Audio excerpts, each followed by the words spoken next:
in general, with a view to sharing information, hearing comments, suggestions, particularly for solutions to the problem. By way of introduction, in the center of the head table tonight, we have His Excellency, Mr. Andrew Murdoch. To his right is the Honorable Minister of National Security, Honorable Michael Weeks. And to the Governor's left is Mr. Darren Simons, the Commissioner of Police. I am Lieutenant Colonel Eddie Lamb, the Permanent Secretary for the Ministry of National Security. So for an outline for this evening, His Excellency will open up with his remarks, followed by remarks from Minister Weeks, and then followed by a presentation by the Commissioner of Police. And following that presentation is the part where you get to participate, where we will have open discussion for comments, questions, and solutions. Just some points for this evening. The restroom is out this door, double door, up the ramp, and the sharp left at the top of the ramp. Tonight's event is being live streamed and will be recorded. And if you speak tonight but don't wish to be recorded later on or included in the recording, see me afterwards privately and I'll take your name and we can omit you from that recording. There are mics available on either side of the auditorium. If you wish to speak, please line up between a mic and I shall indicate and alternate between the mics as we proceed this evening. Now, the emphasis tonight, as I said, is on the solutions. We all know what the problem is. We all know what has caused the problem. So the aim of these town halls is to invite people to come together in order to provide recommendations, ideas, suggestions on how we can heal our community. When speaking, please be respectful. We are all here for the benefit and betterment of our entire country. And we have to demonstrate that which we expect to be replicated. Your questions and comments will be limited to 3 minutes, and I will use my discretion as to whether or not I allow you more time if you're making valid comments and valid suggestions. At this point, I will invite you to put your phones on silent or vibrate so as to minimize distractions for this evening. Now, we're aiming to be out of here by daybreak, so by 8 p.m. or shortly thereafter. And I shall be timing you when you stand to speak, and I reserve the right to invite you to conclude your comments.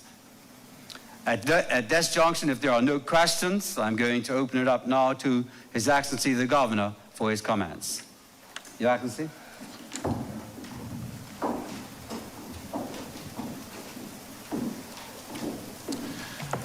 Good evening, everyone. So welcome to this third town hall. Sure. Is that better? Excellent.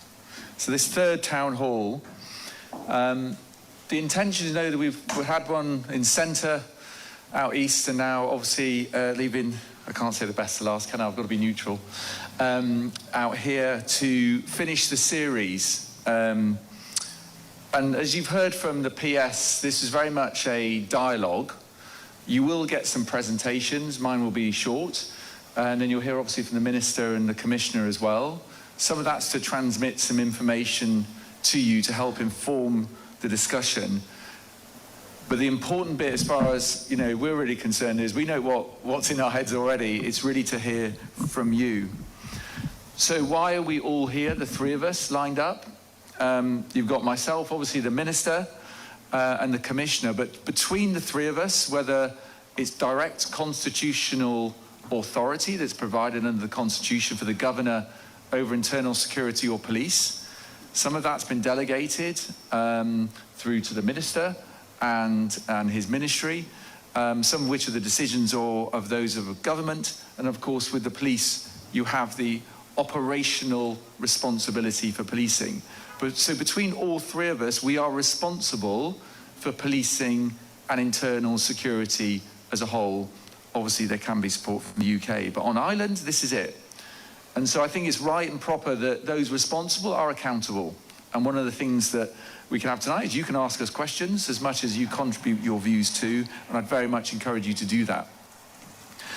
That we've had 3 Governors' Council over the last few months. These are mechanisms by which we can meet together as a group to discuss things that are essentially within the governor's primary or special responsibilities, including, as you know, policing. It's cross-governmental, so the Premier's there, and various ministers, obviously including the Minister for National Security, as well as the police, customs, and the Director for Public Prosecutions. And I can assure you, the sentiment in the room is one, again, of solutions. It's one of informing and action. And within the dynamic in that room, I can also give you my assurance that we are of one mind and one page in terms of dealing with the problem and doing what's necessary to do so. So to give you a sense of some of the things we've been talking about, and you'll hear a lot more about that this evening. So from the policing side, a number of measures to increase the size of the force through accelerated recruitment to get the right people on the island to do more of what the police need to do. And you'll hear more from the Commissioner what that actually means in practice.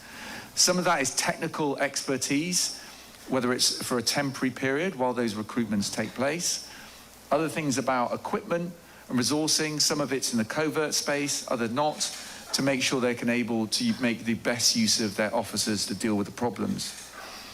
We had the Collector of Customs in the room too, looking at what measures we can take to improve border security, to make sure that we improve the tracking and interception of things that are dangerous coming into the island from sea and air, and a number of positive measures to improve not just the people and numbers, but also about the technology to react to how those who want to bring things in can react to those and discover them. There's also really healthy discussions about legislation, what new laws could be passed to help within the whole criminal justice system. Some of that might be new offences, and you'll hear a little bit from the Commissioner on new offences on prohibited weapons, things that are inherently dangerous, and there's no good reason for them to be here. And some of that you will also hear as well about ideas, whether it's for including measures about bail, looking at how do you protect witnesses. So you'll hear, and I'm sure without stealing the Commissioner's thunder, I think there's 47 cold cases. Cold cases is a murder cases in Bermuda, unsolved, some of them a lot longer than others. And in some cases, having spoken to those responsible for leading the investigation, people know what happened, and they could, if they decide to do so, give evidence to help a prosecution, but they are afraid to do so. Various reasons for why they are afraid, and there are steps that can be taken within the courts and other ways to help give people the assurance that they'll be anonymous in those proceedings and feel protected in order to say what they need to say and help bring those to justice and find some level of accountability. But there are a number of other measures that could be taken, and all these will be put before Cabinet for them to take a view as to those efforts. So what's my takeaway? I haven't been here a year. You've obviously been here a lot longer. So my takeaways are, we're not going to police our way out of the problem. So it's important you hear from the police. They often react to crimes, they will investigate them, and they will do what they can to bring people to justice. They can act as a deterrent, and obviously they cannot be everywhere at the same time, but they can look at tactics and operations to deter criminal activity, and if it takes place, investigate and bring those to justice who have taken part. And they can do a better job of doing that. I don't think anyone in the police would think they're at the optimum level of where they need to be right now. And so there is things that can be done to improve the police in their people and what they do, and you'll hear more about that. But in the discussion in Governor's Council as well, yes, we can change the laws. That's important, potentially, depending on, as I say, it's for the government to take those forward.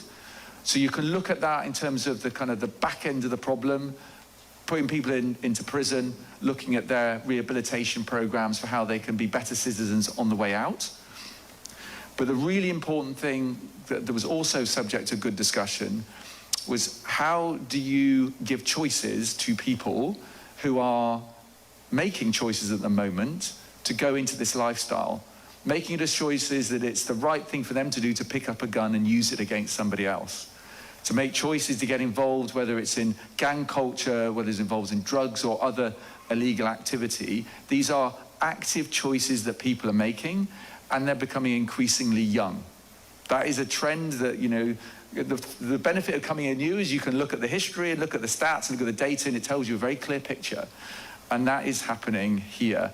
So a really important discussion I think I'd very much encourage is, for those young people who are making those decisions, what can we do to give them a better alternative? And I don't think there's one solution for that. There's multiple.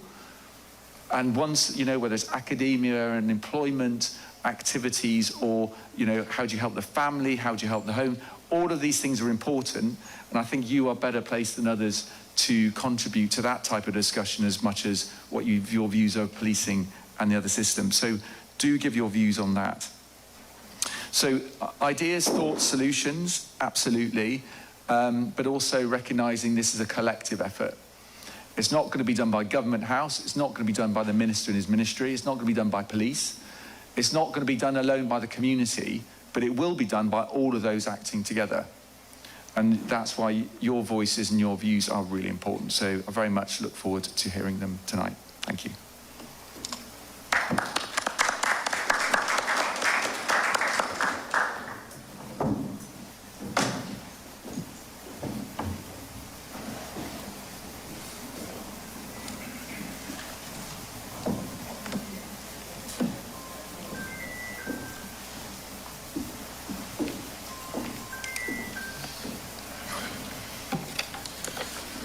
Good evening, everyone. Good evening. Before I get started, I'd like to acknowledge the Acting Premier, Mr. Sandy Silva, the Minister of Health, I think she's here also, and my other MP colleagues. Welcome all.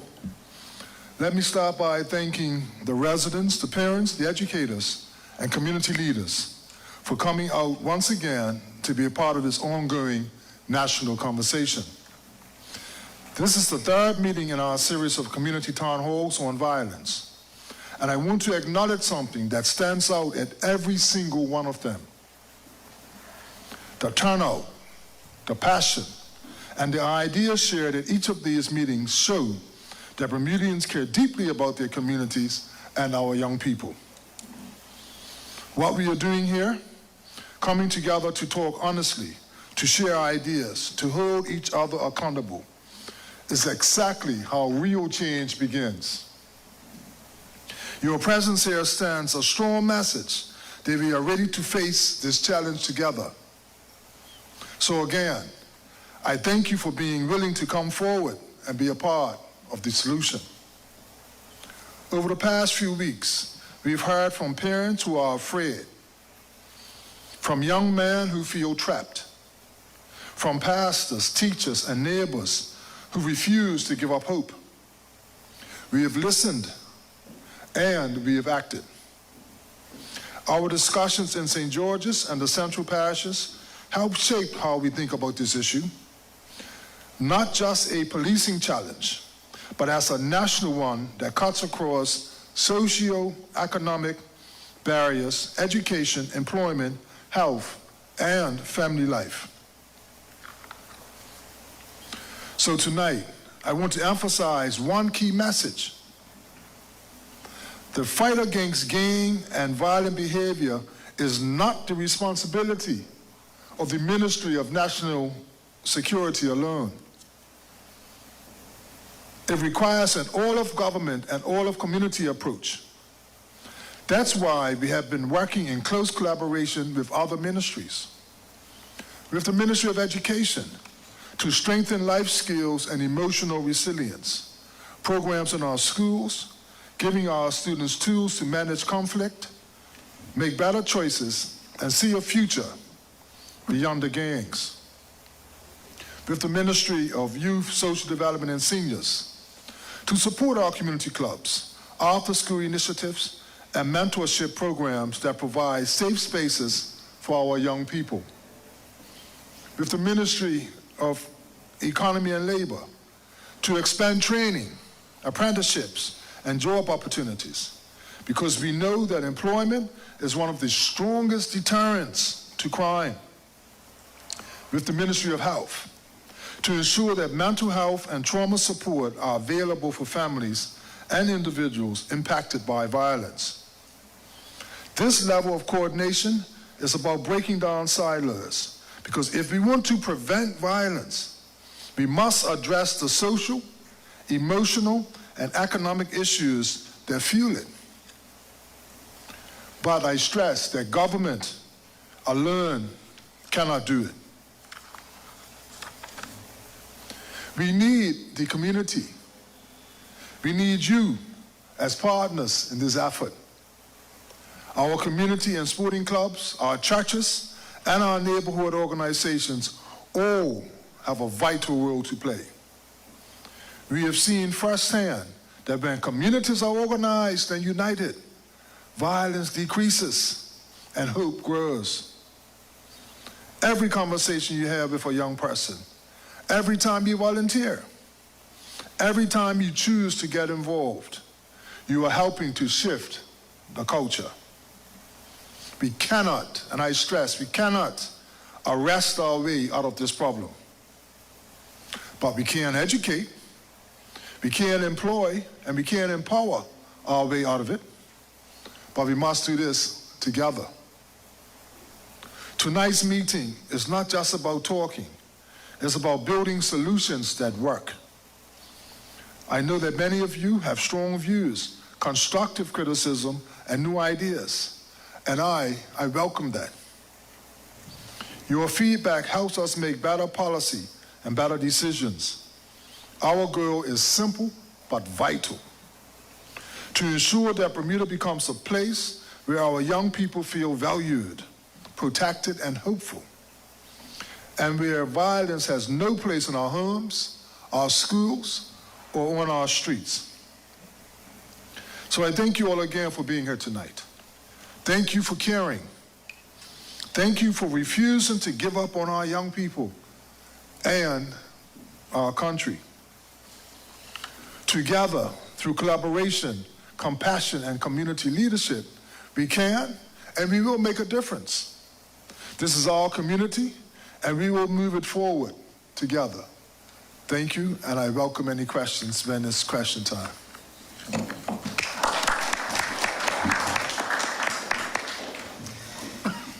Thank you, Minister. Thank you, Your Excellency.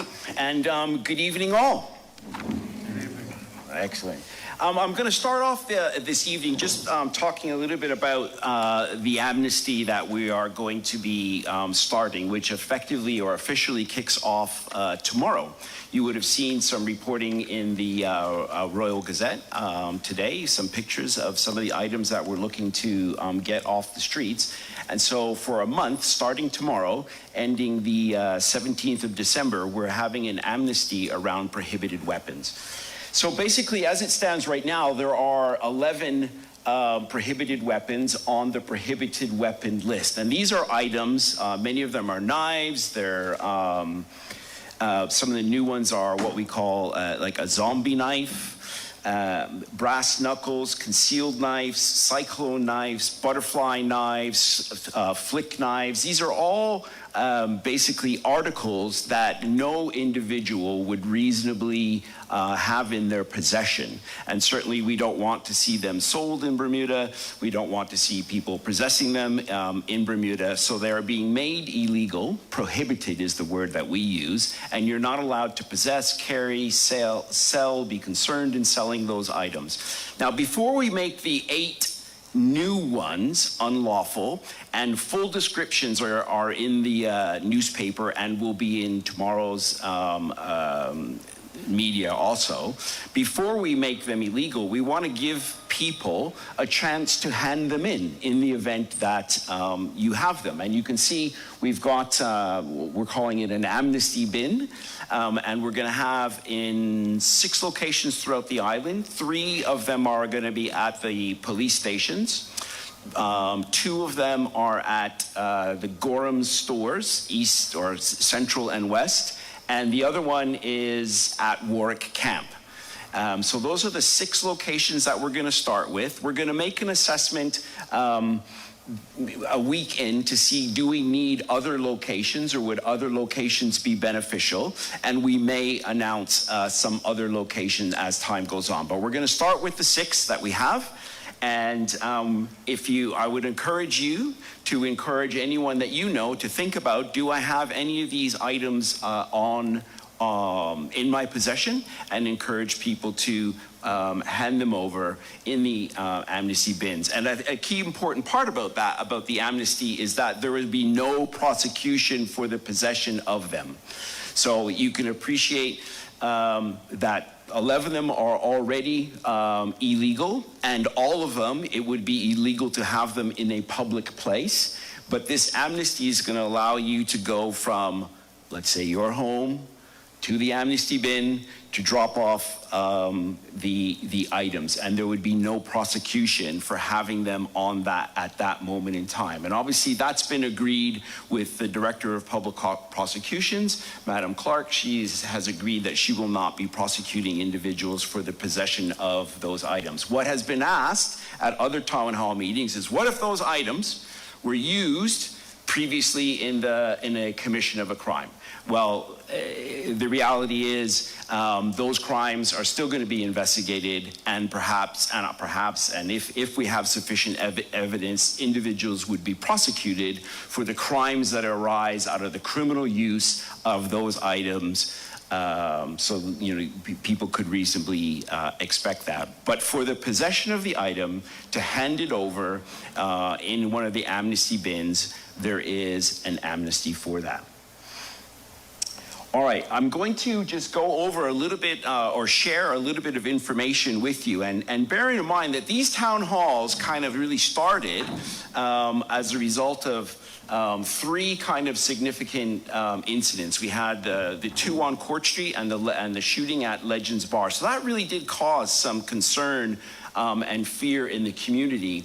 And as a result, or somewhat in response to that, these town halls came about. So this is now the third one over some period of time, and I'm really sort of going over the information that I've presented before, but giving a new audience an opportunity to hear kind of what the police are doing in response to that. So basically, one of the main things that the police have done in response to the somewhat of an uptick in incidents is we've stood up something called Operational Sentinel. You can just read some of the points on that PowerPoint there. Not sort of mentioned there is that Operational Sentinel, basically we took about a group of 20 officers, and we dedicate them day in and day out to focusing on targeting gang nominals. So these are some of the highest harm causers in the land. And we have a very focused effort. Our efforts are intelligence-led.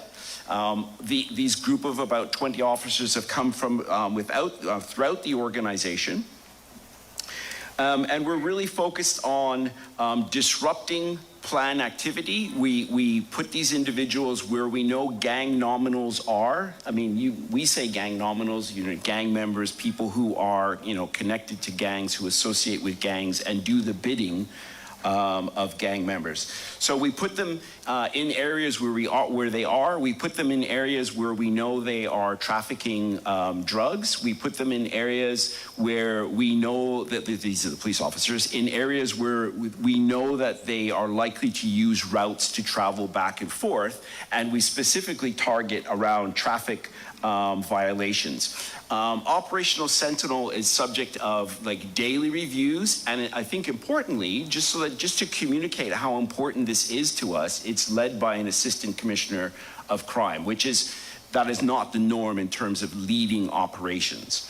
But because of the acuteness of this issue, this is led by an assistant commissioner. Now, you may have heard in the news something called 315F. Right? It's been around for many, many, many years, and 315F is the police power to stop and search individuals in the anticipation of violence. Now, we tend to be quite, although the power is quite broad, we tend to be very targeted in the use of that. So we know where people are gang nominals are likely to be. We know what gang nominals, the areas that they frequent. We know the sources of tension very often. So we're putting police officers in those areas to target and patrol. Since Operational Sentinel was stood up, we've made, actually that number's a little bit bigger than 108. It's probably up to around 120 arrests, including warrants for that period in terms of success or outcomes of that operation. We've done about 15 warrants. So this is like, you know, where we're entering a home, where we're either searching for guns, drugs, ammunition, and we have recovered substantial amounts of drugs and cash, and I think particularly notable, we've recovered 4 firearms and about 15 rounds of ammunition as a result of spinning up Operation Sentinel. There's nothing, the name is just a name. We give operations, names. People look in the dictionary and they just pick a list of names for that year and they're run sequentially. So Sentinel has nothing to do with anything, quite frankly.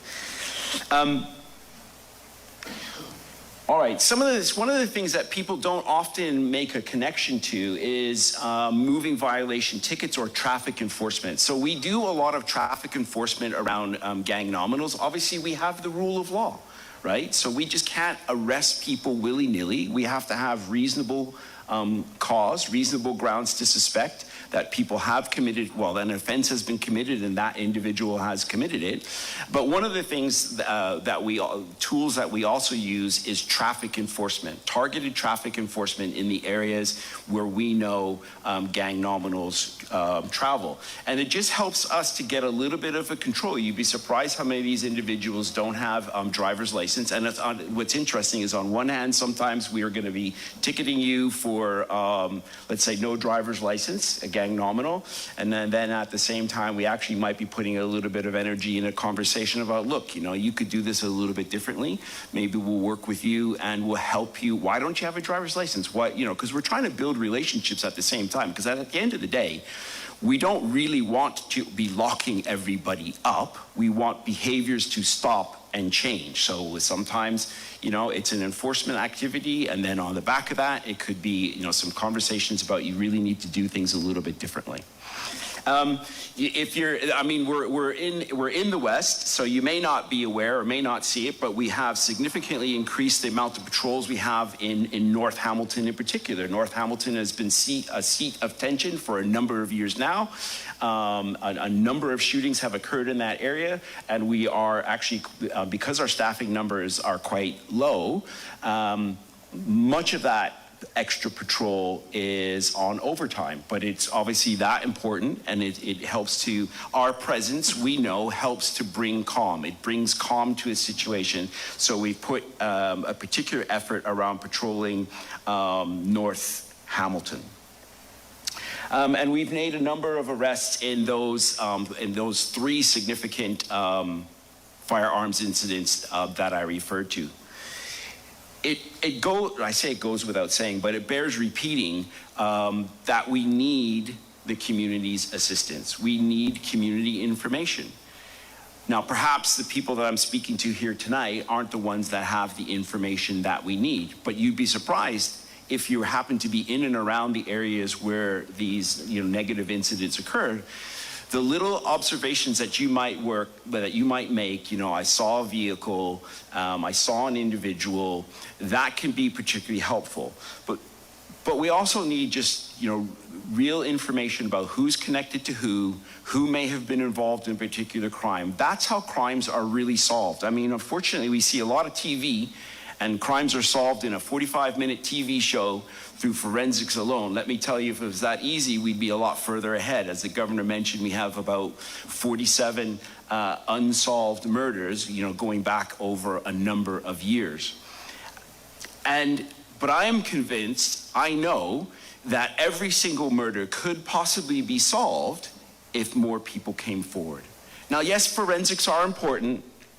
Yes, CCTV is important and is effective, but ultimately it's members of the community that solve these crimes, or that give us the information to solve these crimes. And so I'm mentioning to you, I'm asking you, I'm appealing to you to assist us, have conversations with colleagues, friends, family about assisting the police.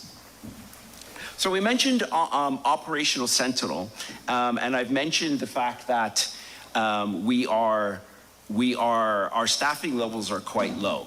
I'm going to speak to those specific numbers in a minute.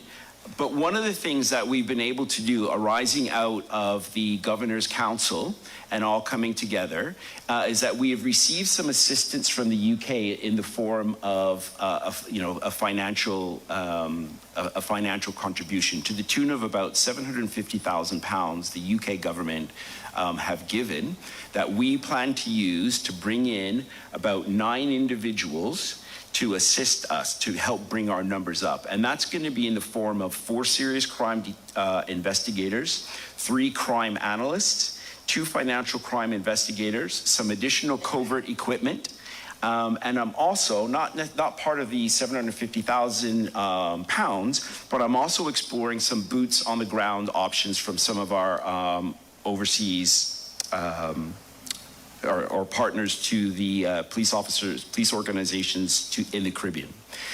Can't say too much about that right now. It's still an ongoing discussions, but definitely before Christmas, we will see many, if not all, of this additional assistance in the form of the serious crime investigators, crime analysts, and financial crime investigators. As a bit of it always comes up, and so I'm also just going to give you a few bits of information around CCTV because it came up. It does come up. So we've got about 136 sites that are working today.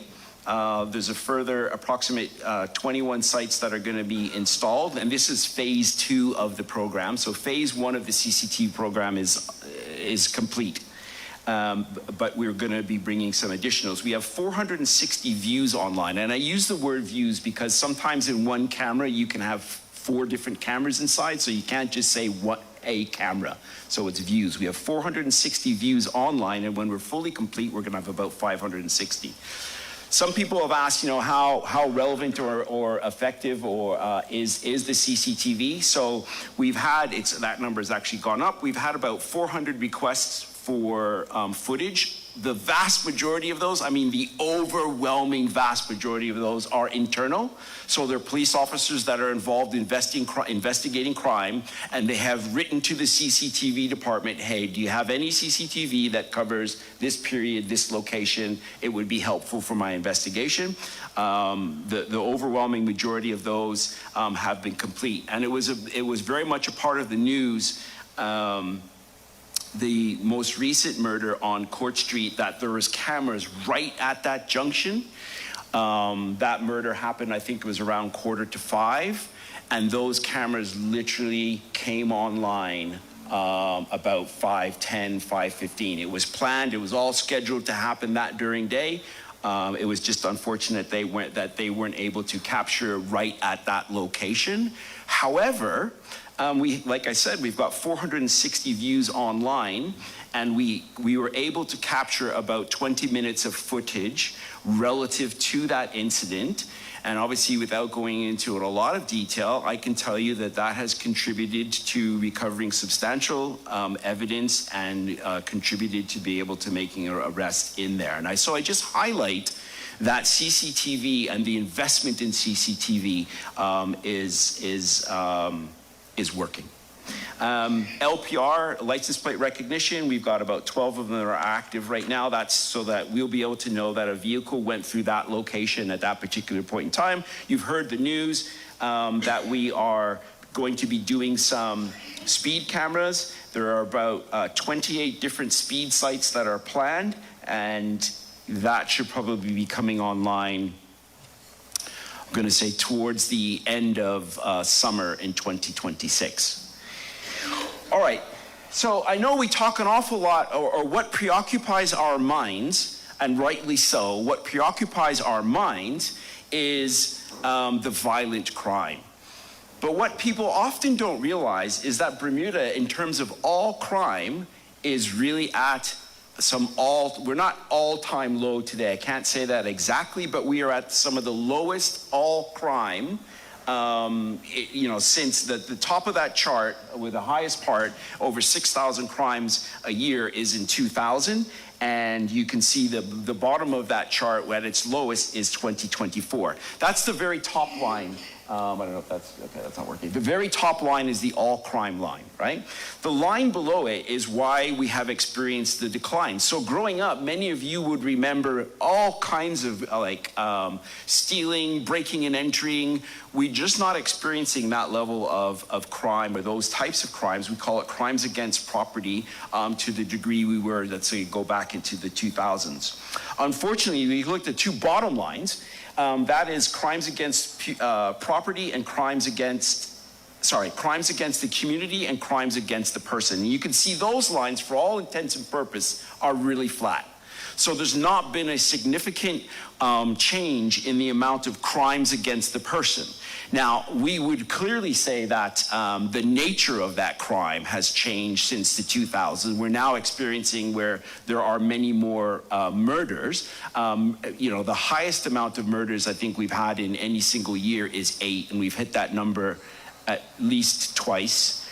But the total amount of crimes against person has stayed relatively the same over the years in terms of counting the numbers of index. Now, in the next year or so, we're going to be introducing something called harm index, because not every crime is the same. So if you count, a murder, let's say, the same as you do a minor assault, it's 1 and 1.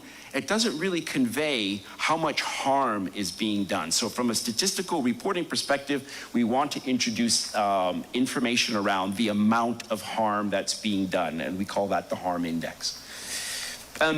All right, so looking at firearms fatalities and injuries, I know this is a very busy graph. The points that I want to make, or the points that I want you to take home, are really obvious just by looking at the picture, not all the detail. So the very top line, which is I think blue in color, is the amount of what we call confirmed firearms incidents. And that absolute really high peak is in 2010.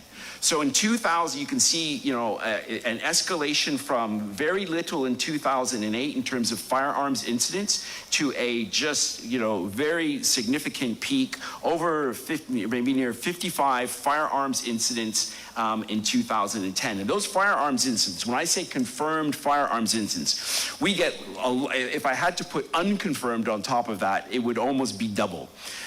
So confirmed firearms incidents is when we just absolutely know a firearm is used. So we've gone to the scene and we've recovered shell casings, or somebody was injured with the firearm. So there's no question that a firearm was discharged. So in 2010, we hit as high as 55, and you can see the number is going down.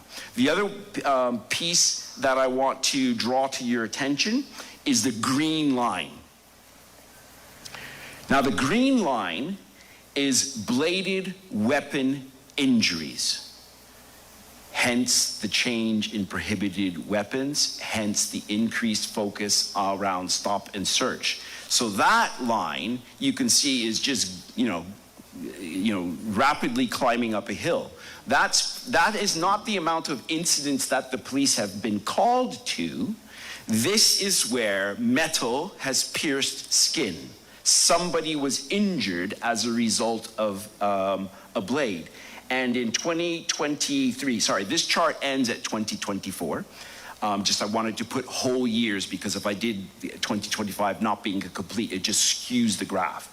But you can see in 2023, we've got about almost 35 incidents, which is quite a lot, and it's quite a dramatic change. So attitudes towards the use of weapons would appear to have shifted, and that's one of the drivers for the change in prohibited weapons legislation, introducing the amnesty, trying to get some of these weapons off the streets, but also just from a pure enforcement perspective. Okay, just from some operational context. All right, for me, this is one of the biggest issues facing the Bermuda Police Service, is just sheer numbers. When I joined this organization, there were 480 police officers. Today, we are at 300, that's actually slightly wrong, we're at 378, okay? So that's 100 odd officers less. In 2010, right? When you saw that firearms incident spike, we had 456 officers. If I had $1 for every member of the community that said, we don't see you, I'd be a very rich individual. And those aren't feelings. That is the reality. We are simply not as visible as we were going back in the 2000s and beyond, and going back. So that is what we're putting a lot of effort into, is in recruiting, right? So we're constantly recruiting. And I would imagine that by the end of,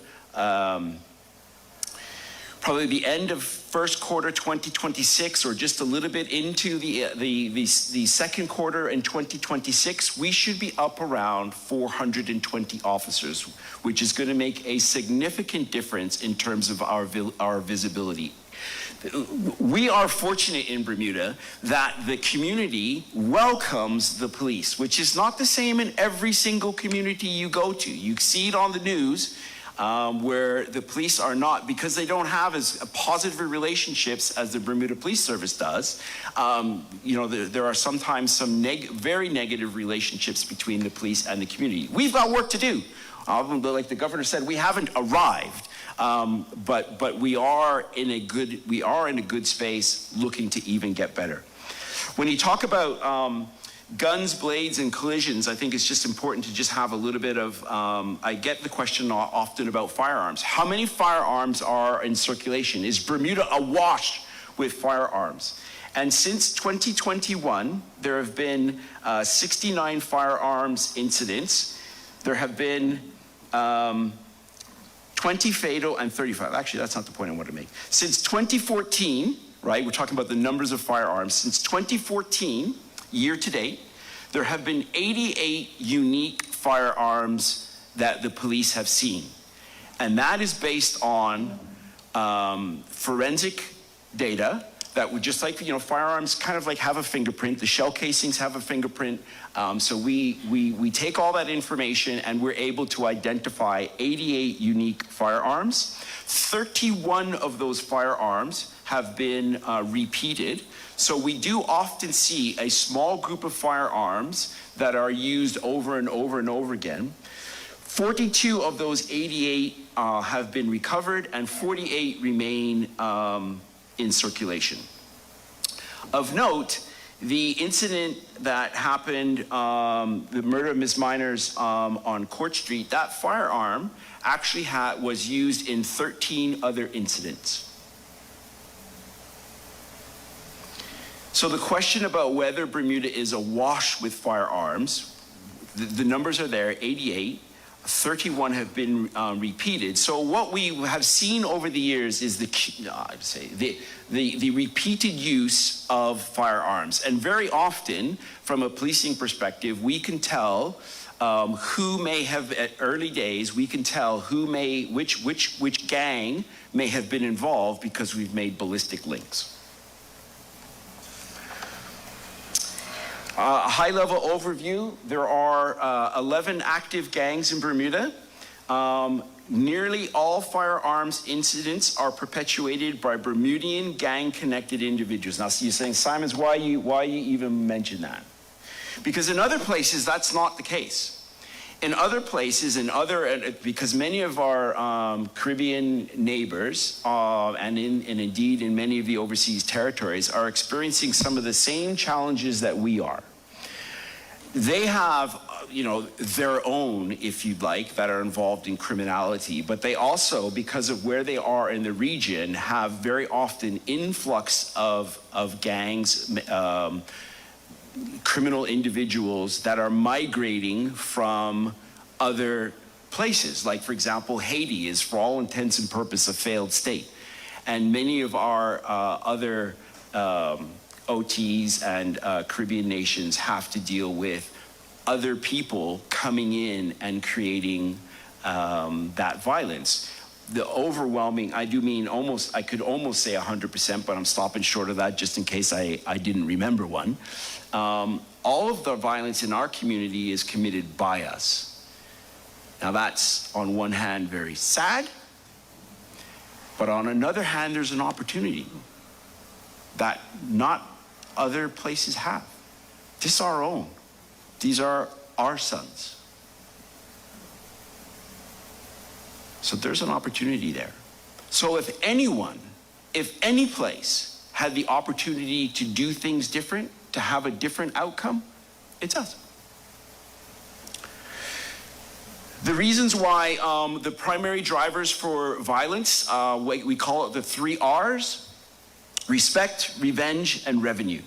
That's what drives some of the violence. In the early days, if you all can remember 2005, 6, 7, a lot of this was, you heard about, and it was in the news, chain snatchings. You know, somebody snatched a chain, it would just, you know, the police would be reporting out.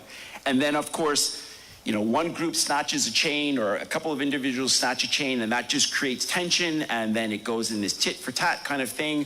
Eventually, somebody started shooting, and then we're just back and forth, back and forth, back and forth. And you all remember the days 2010, 11, 12, Parkside, and 4-2. Those were the 2 main gangs that were connected. Gangs sustain themselves, which creates an opportunity around drug trafficking, acquisitive crime, acquisitive violent crime. Acquisitive crime is stealing, like they're acquiring things illegally. And they're often gang nominals against gang nominals. All right, I think that's going to be it for me. I think we're going to open it up for some questions. I don't know if you want me to send her, or are you going to moderate? Yeah. Okay, all right. Thank you very much.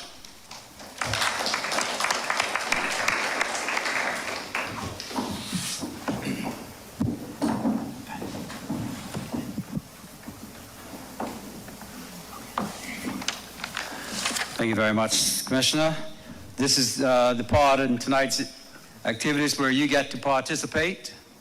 So the mics are on either side. I welcome anyone to line up behind the mic, and I shall invite you to speak. And I shall be taking some notes for tonight as well. Sir? Mr. Luby, are you standing to speak? Yes, I am. I have a duty to remind you about the 3-minute rule, and also to remind you about the emphasis that we're here tonight for solutions. Sir. Evening, all. Governor, evening.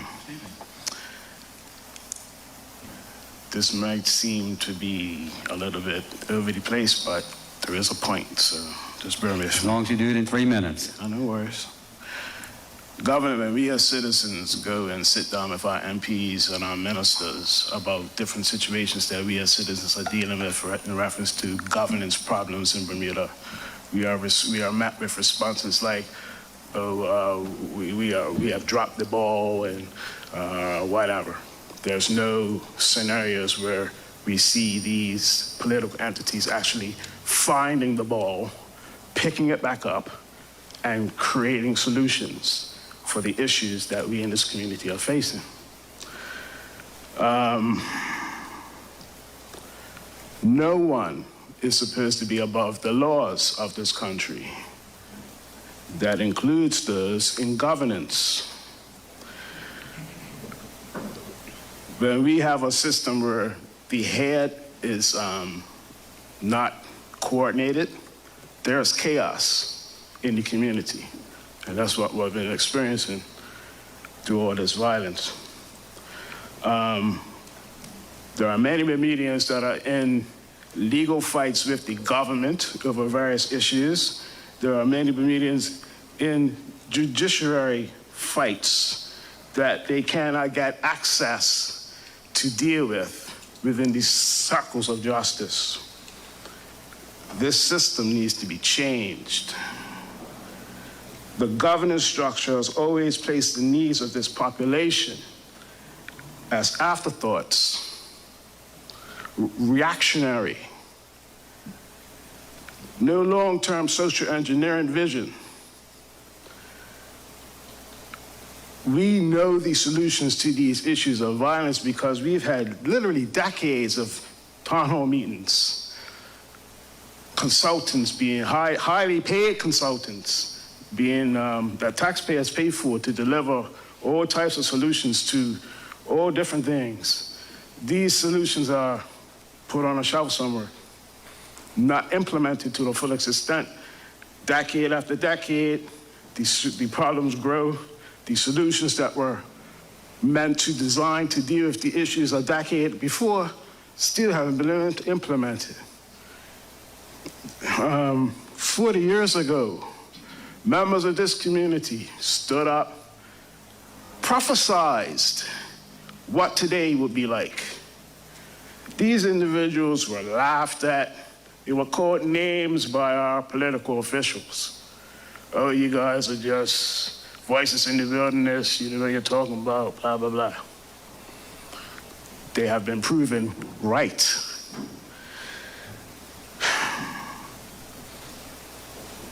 Root causes. Previously,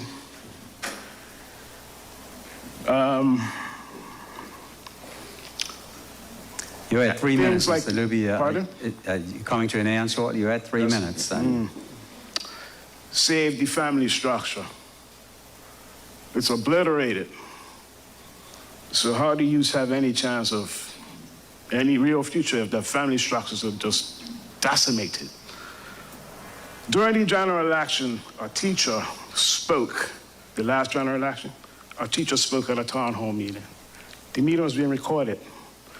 She had to ask the recording to be stopped so she could speak her experiences and other teachers' experiences about what they're seeing, warning signs within the middle school segment of the education system.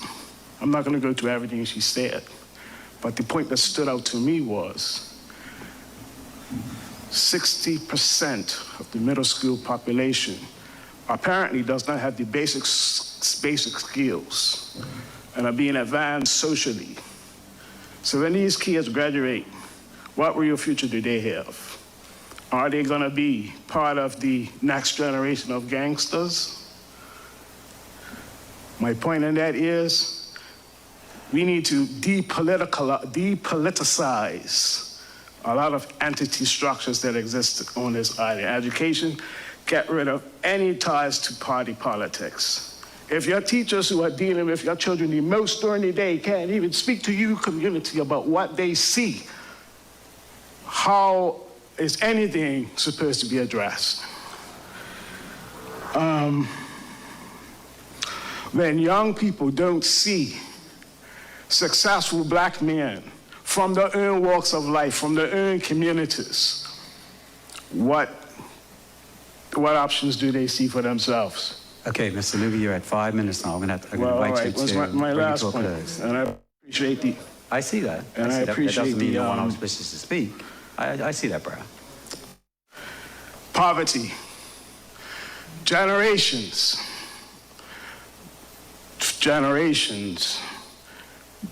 Bermudians have been earning below the poverty line that has not really been identified.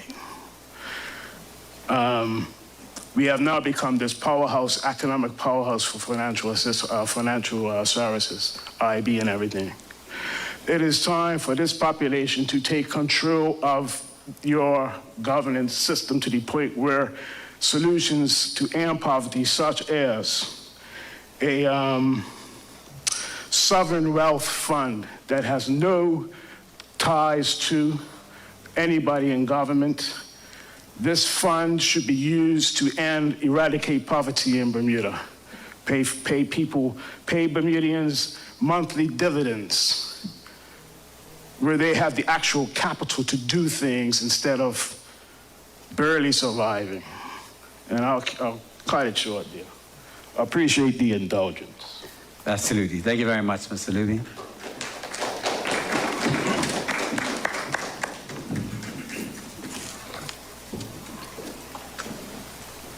Your Excellency, Commissioner Simons and Minister Weeks. A lot of things I identify with. Paddy wagons. I remember growing up, you saw a paddy wagon just about everywhere. I think we need to have more paddy wagons island-wide. I remember 16 years old, I used to be afraid to take my bike out just going to the movie at Rosebank because I was afraid that my bike would be taken away. I think we need more than that. You guys ever thought about collaborating with the buses, cameras on the buses, 4 sides of the bus.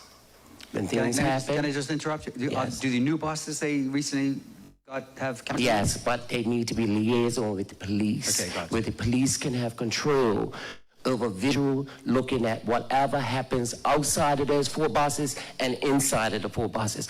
I couldn't tell you how many times when I was driving the bus, things were happening. Police would stop the traffic, but they'll let the bus go. And I'm like looking at the police officer, he's on the goddamn bus. I think also that police should have liaison with TCD. Whenever time when somebody buys a bike, cars, it should be liaison with the police to let them know individuals have sold their car. Now they now have this car. Police needs to have a more active role on what goes on in Bermuda when it comes to vehicles. Remember, everything's a privilege in this country. Everything is a privilege. That leads me to say that I lived in New York for a number of years. I was there a witness when Rudolph Giuliani cleaned up New York. Now, when Rudolph Giuliani cleaned up New York, why can't we clean up Bermuda? Inconvenience people. When you go in a neighborhood, shut it down. Remember, grandmas were Facebooks way back in the 1960s and 70s before Facebook came out. People knows what goes on in the neighborhoods. Inconvenience people. People's got to catch a flight. You're not catching it today unless you tell me something. Inconvenience people. Search everybody, go back to the time, searching people coming back into your airport. You all remember that? We could do it again. These are things that needs to be done. You always hear about stuff coming in people's suitcases. Well, hey, I remember catching a flight back home. I knew I was going to be at the airport 3 hours if I had to. You got to get back to those things, guys. Don't worry about what Bermudians have to say. You got to do what you got to do in order to serve crime. Stop the crime in me. Insurance companies. I would like to see insurance companies come together, buy these buildings, these properties that's all in Hamilton. You got people that's coming to Bermuda, these expats that's used to city living. If the insurance companies buy these properties, build these buildings, make these apartments for their staff, the people that work for them, that will help the Bermudians with low-income housing. It's crazy out there right now, you guys. People now are taking 1-bedroom apartments, studio apartments, husband and wives with children, doing the best that they can. But I think that if the insurance companies play a role in doing that, grandmas can be back home looking after their grandbabies. We had to try and do something here. You know, we had to do our best. People look at me because I'm an openly gay man that I can't do this and I can't do that. Well, let me tell you a story real quick. Long story short, my nephew was sitting on the wall one day. I was driving the bus. I didn't like what I saw. He was at the age 13 years old where it was crossroads with him. I stopped the bus in the middle of the street. I was doing a 5-hour tour. I said, get your ass on this bus. I said, let me tell you, I'm okay. I said, get your ass on this bus. You're going to smile, and you're going to say nothing until we get to town. Did you make him pay for the tour? Listen, he paid many ways, right? I said, I can save you, but I can't save your friends. My nephew today, now an actuary. That's the village, right? Where I did what I had to do as his uncle, and I saved my nephew. That's what the village From looks like. Somerset, right? So all this shit, excuse me, I'm sorry, all this stuff about, families, you gotta do what you gotta do. You gotta save your niece, you gotta save your nephew. We have to come together as a family. You have to do what you gotta do. You don't know what your children are doing. I was in Somerset the other day at a funeral. One of the matriarchs of Somerset died. And I'm standing there, I'm looking at the graveyard, and I'm looking around all the leading matriarchs of Somerset. Leading matriarchs of Somerset, men and women. And I'm like, oh my God, some of their grandchildren causing chaos and mayhem in the same time. So what I'm saying is, you all, we have to do what we have to do for ourselves. This is a black problem. We have to do what we have to do for ourselves. But at the end of the day, government also has to put things in place to make homes affordable for people to live in for our country. I mean, it's ridiculous. People's paying $3,000 a month for rent. People's got to make a choice of whether I buy food or take care of the children or whatever. That's why the children are getting mayhem. Because parents are making, 2 and 3 jobs a day, and with children out there doing whatever. Okay, sir. Insurance Very point. companies. Thank you. Thank you very much. Very common sense suggestions. Thank you. You want to speak to the paddy wagon thing?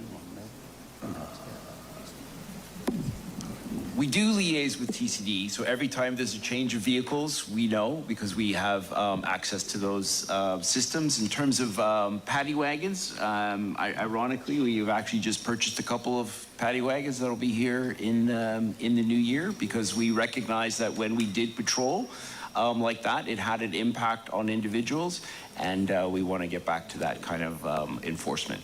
You mentioned when Giuliani cleaned up New York, they refer to that as CompStat and the broken windows theories. One of the things about that particular effort that was made in New York, and it was because I was way back before in the 90s, before that happened. And if you were in that, where you saw guys doing dice and cards, and then there was a cop on every junction. Yeah. Right? And so it went from not seeing that to a cop on every junction. So that, that definitely has a cost. Our numbers are down. Our numbers are going to get back up, not CompStat levels of numbers, but our numbers are going to get back up, and we're going to be much more visible as that happens. So thank you for your comments. Yes, you actually say? Excuse me, I'm sorry. Thank you. Thanks for the contributions. I thought that one of the remarks you mentioned about inconveniencing people, and whether it's those measures, airports or others, but it triggers in me, there's a philosophical and there's also a practical issue about this, because as a community and a society, there's always a balance to be struck between things like freedom of movement, privacy rights, efficiency in moving through airports, the fact that you feel a presence of a police officer and authority figures in your communities, in the sense of, the state interfering with the ability to go about your normal business. And there's a spectrum. So at one end, you can have all complete freedom, say what you want, move what you want, and do anything, but there is often then people can exploit it. So in this kind of discussion, it's actually really interesting to feel what people, innocent, law-abiding citizens are prepared to put up with for the benefits of wider society. And it might well be inconvenience, you describe it, or other interferences, what others would describe as privacy rights or others, because these things can be interfered with for the public good. But often it's a kind of a political decision of what laws you pass or what operational tactics the police take, but that listen to the community and where they're at. My sense is, at the moment, the pivot is, there's a tolerance for more to be done for inconvenience in order for the better good of the public. But if that's not right, it's worth hearing, because essentially that balance is a really interesting and important message for those in authority to hear about when they're making policy decisions or laws about what interferences or inconveniences the community is prepared to put up with. So if you've got views on that, it's, where people are here to listen to those as well, because these are often choices, they're discretionary where you make those governance decisions. Thank you. Minister? Thank you. You hear me? Okay. Yes, I think the comments of Mr. Virgil are very valid. I'm not going to repeat things that the commissioner and the governor said, but I'm here to tell you that the government is looking at various legislation to take a look at, to update laws whatnot. So we will be seeing a different approach to law enforcement as we go forward. And I'd like to echo the sentiments of the governor. We have to be careful what we ask for, because when we make these changes, there are going to be some inconveniences out there.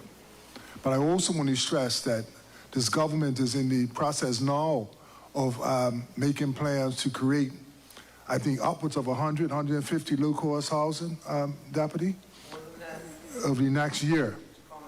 Okay, over the next year. So the government hears, you know, and we are definitely putting things in place to do our part. We recognize that the issue that we're facing, why we're here tonight, is not just about enforcement. It's about a combination of things, the socioeconomic, the political, the historical, the cultural. So I think we are looking at the issue in a holistic way. As I mentioned, that there are more than just a national security issue. We talked about the other ministries that's working together. But stay tuned. In the next year, maybe 18 months, we're going to have a lot of low-cost housing. So perhaps that would benefit a lot of the families that's out there struggling right now. Thank you. Sir? Yes, good evening. Your Excellency, and Commissioner and Minister. Good evening, everyone. I am the proud owner of Legends Bar. My name is Kenny Simmons, and I was there that fateful night. I want to give you a sequence of events, and you could tie it all together. You had two young men last year that got killed at Scour. First thing in the morning, right? Then you had my situation that was maybe like 10:15, maybe 10 o'clock, very early. And then you had the two young men that were taken from us on Cool Street. And then after that, you had my good friend, Janae Marnes, taken from us. That's 7 people going, whether the old tide, linked or whatever. You figure that out. You can all figure that out. This was simply terrorism that happened on this island. Terrorism. In other countries, they have other maybe religious groups or whatever like that causing these type of situations. And again, broad daylight, first thing in the morning, 10 o'clock in the evening. This is how terrorists act. And I also want to say this, right, that the young men and women, if they are involved in it, that are committing this or come from actually good families, people. I'm just telling you what I know. They actually come from good families. There's a kid next door. So I know people are trying to put this on, pin it on maybe single moms or different, these are situations where we've got young men making choices, rather be influenced by social media, and that drill rap, you know, and earning a bar, you see this stuff. I do it like sometimes these people are not as unified or together as you would think they are. You know what I mean? I'm kind of even moving in my mind away from gangs, but more to crews, because a crew can actually operate in several areas. They can coexist. Say if I'm talking about West, they can coexist, but they can also go on and not be bothered with. And again, you could do all these connections in your head. But at the end of the day, we have to put something in place. And if it infringes on people's human rights and stuff like that, you know, and being impeded on, then we're gonna have to do that. This ain't no game. You know, that night when those guys came up, they didn't care. And I stated the young lady that passed away in my establishment, Jasmine, she invited 20 tourists at my establishment the week before. What if that would have happened, people? What if that would have happened? We would have been talking about a whole different thing. Bermuda won the blacklist. And Donald Trump, he's going to say, no, that we can't have this. You know what I mean? It just could have been way worse. And my fear, if we don't get tough and show this. My worry, the next thing is going to be a couple of police officers that go. My father was a police officer, head of Western Division. And that's my worry. Police officers or some little kids that get killed in this. That is my worry. So we have to put something in place that's going to storm this mindset, shake them up, where God can say, hey, look, man, I'm not getting involved in this type of lifestyle. I don't need this, sir. And I want to say to everyone, government, you guys are actually doing a good job in running this country. My hat goes off to you guys. You're doing the best you can in what you're working with. You understand? But, you know, we just have to make a stand somewhere. Because I love this country like everybody in this room. We all love this country, and we just got to create something that puts fear in these guys. That was a scary night for me, and I just felt like it was people that didn't care or whatever, not unless they have another answer. You see what's going on in El Salvador. That man's cleaned that country up. No nonsense, it's just cleaned it up.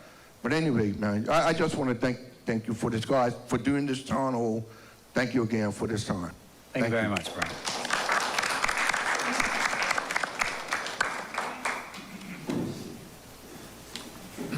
Yes, sir. Good evening, everybody. Good evening.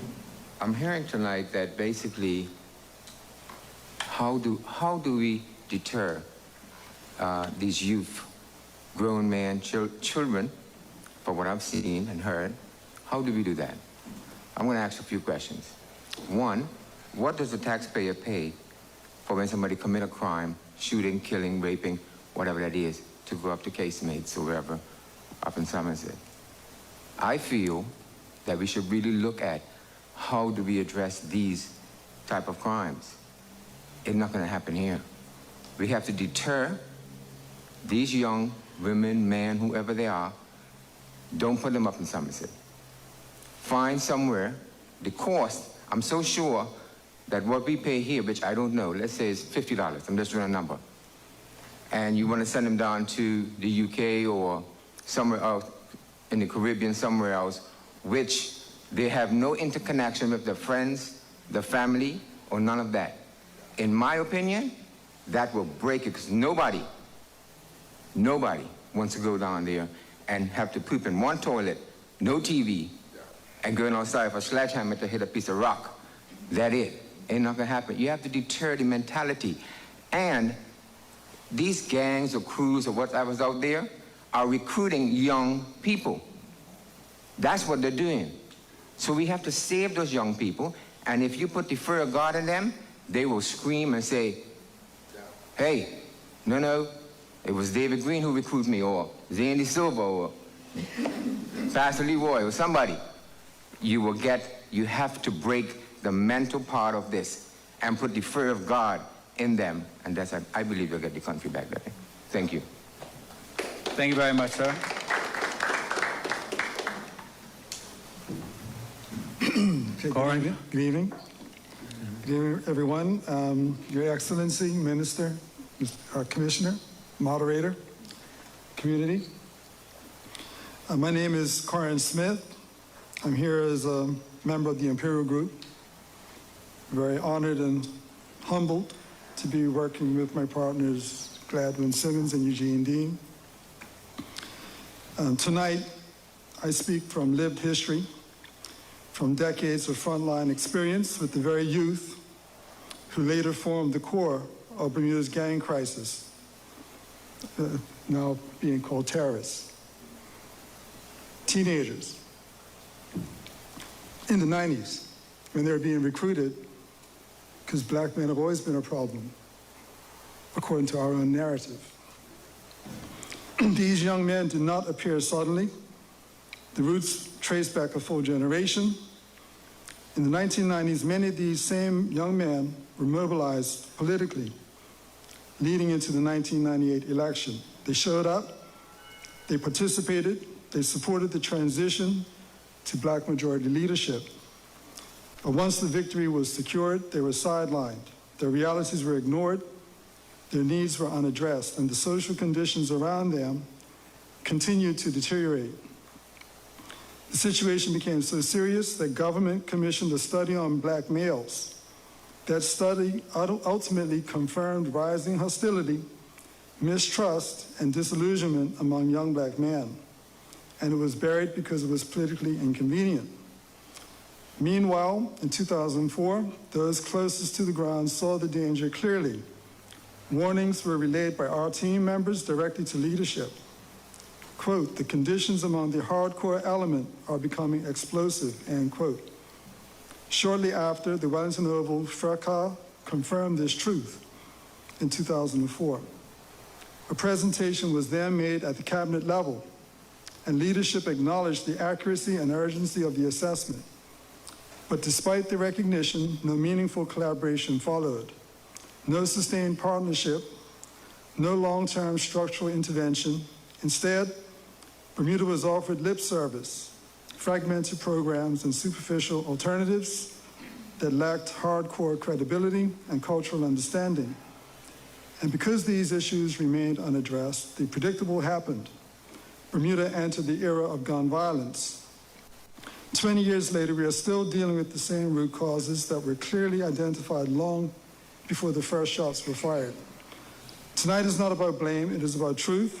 It's about acknowledging the foundation so that real solutions can finally be built. I'm pleased to pass the mic to my partner and big brother from another mother, Gladwin Simmons, who will now show how the lived history you just heard aligns with 17 years of public statements from our nation's leaders. Thank you. Thank you, Corin.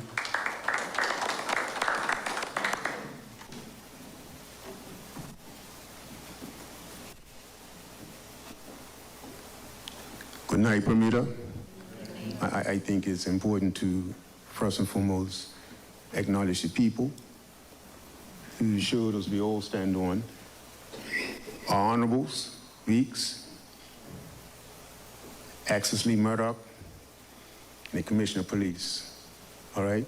I likewise applaud what's being manifest forward. And gangs are polarized. Parties are polarized, right? Ordinary people are polarized. Conflict is embedded within the human DNA, okay? I made the point to my team, who I really enjoy working with because they're serious people, that if you have three well-evolved youths, just like Simmons said, a lot of people come from good families, all right? And you put them in a room with 100 toys unsupervised, and you see these well-adjusted three youths from good families fighting over one toy, and there's 99 toys there. This suggests that leadership is essential. Supervision is essential. Now, my partner, Corin, gave a bit of history, all right? You know, when you point out that almost exclusively all the murders are black males, not white males. In fact, black males are not even shooting at white males. And white males are most certainly not shooting at black males. So it is a black issue. Okay? I've had a son that's been shot. Well, we ain't gonna get into that. So I know what it feels like. Weeks knows me very well. Now,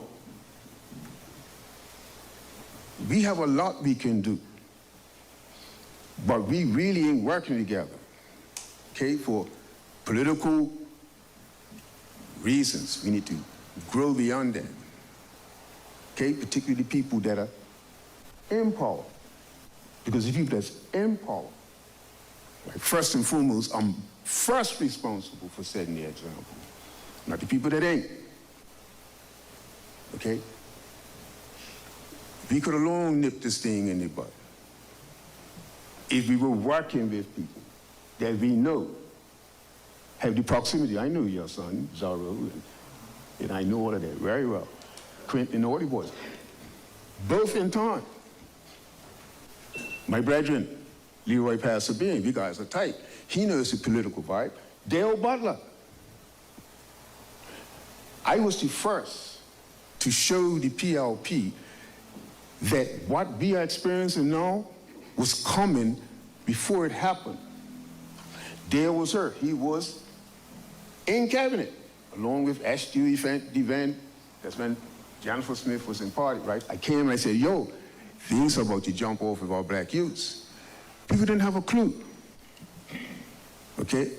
And now we're generational, all right? This is great that we can actually bring people together. I'm impressed because, as you all are saying, it's a clear indication that people are concerned, very concerned, but it's a lot you all don't know. You know, I mean, I come from this street, okay? I'm in Supreme Court, I'm in a hearing addict, right? I know this street. My youth's been shot. You know, I'm very close to all of this here. So I'm saying that it's not like we don't have what it takes. We're just not embracing it. Thank you. Thank you.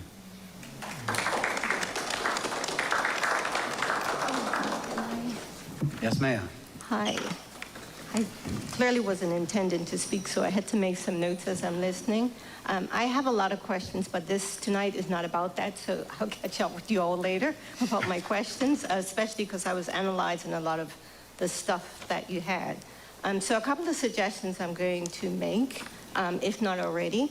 When I was coming up, you had the police training right in the school when we were 14, 15, as a part of recruitment.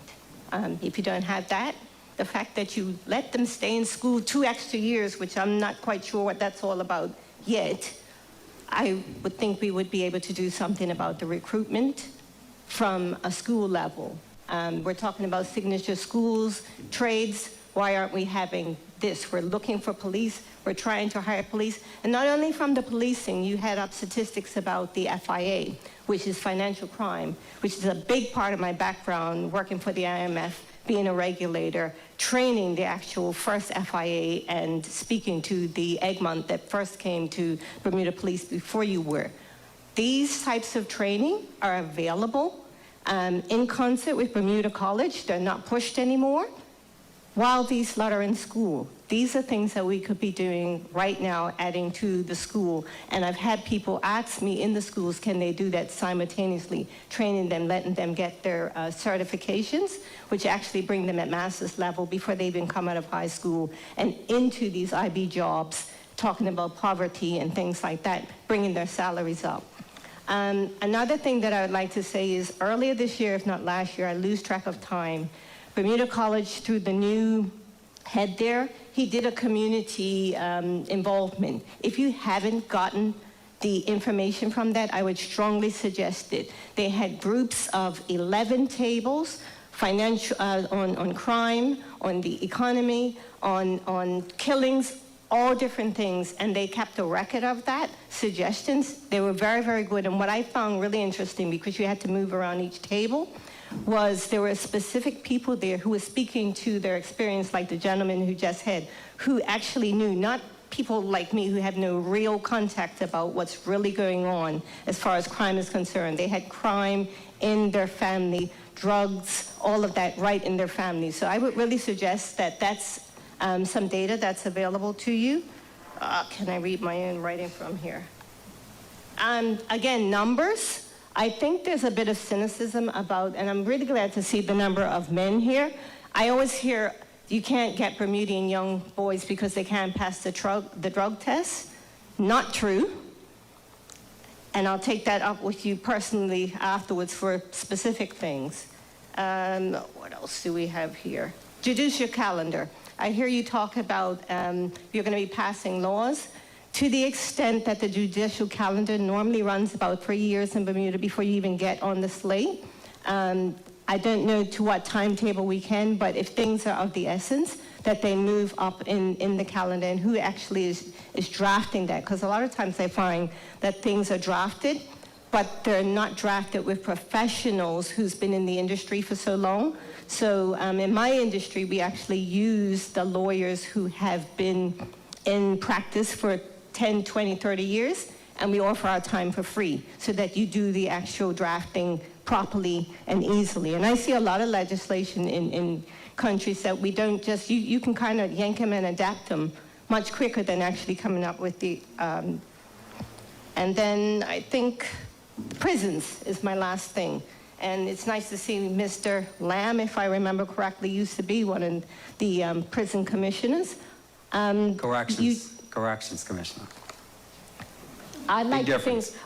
think like the gentleman there that I'd like to see a prison. I think it was David that sat there as a deterrent. But in any event, we won't get politically correct on names. My point is that on the slide, there was quite a bit of information about the police units and the information and what they bring together.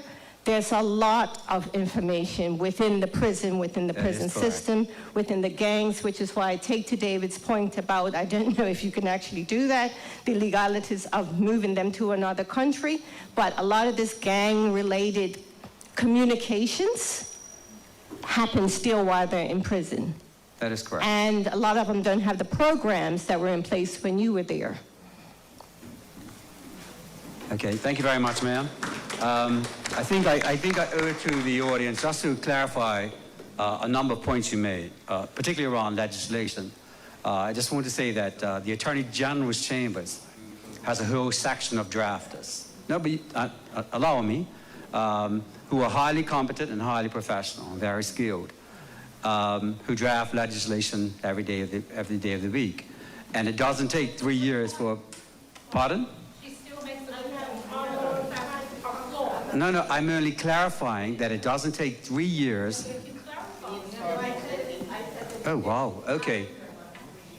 No, it doesn't. But my point is that a minister can bring forward a piece of legislation and be done in this session of the House. It doesn't take 3 years to enact or amend a piece of legislation. I'm just clarifying that. Well, maybe I missed your point. You said a 3-year cycle, and I'm saying it doesn't take 3 years to enact or amend a piece of legislation. Brother Eugene. Yes. Greetings. Greetings, Your Excellency, Minister Weeks, Commissioner. Greetings, everyone. Tonight I wrote what I had to say so we don't get any entanglement about timelines. Well, you see, I've been very generous tonight. You've been very generous tonight. Reading the room. Well, Carry on, my brother. Carry on. So my partners came up and spoke. I'm also from the Imperial Group. And, you know, Gladwin was saying that the capacity to address this exists. It's just about how we align and work together. So I just wanted to speak a bit about our model and what we see as a way forward, you know. So our whole model is designed to bring together all the things that everyone's been talking about tonight, you know, the national call for collaboration, all the historical truths, all the data and things that's there. But somehow we need to turn that into like a real practical, coordinated and measurable system. And these are the 3 pillars that we see that standing on. One, you need to address family stability and parental accountability. We need a lot of parental support and coaching, comprehensive services for high-risk households, crisis intervention teams, behavioral and developmental support pathways. This directly aligns with all the calls I'm hearing from everyone in front of us and from the community at large. The next thing is we need to mobilize the community, and we have to engage the youth. What I notice is that as the problems increase, as a community, we were distancing ourselves more and more from our young people rather than engaging them. We have to rebuild the trust that's eroded over decades. We need community intervention hubs, train credible community mentors. We used to just grow these people, but now we actually have to train people. We've fallen out of touch with a lot of these things that really were pillars in our community. But we need more mentors. We need culturally relevant engagement strategies. These are ongoing structures that we sorely need. The last thing is that we need the whole society collaborating together, national unity.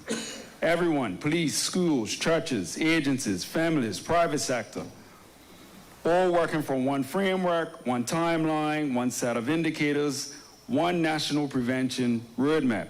This creates an ecosystem that Bermuda has been calling for since 2008.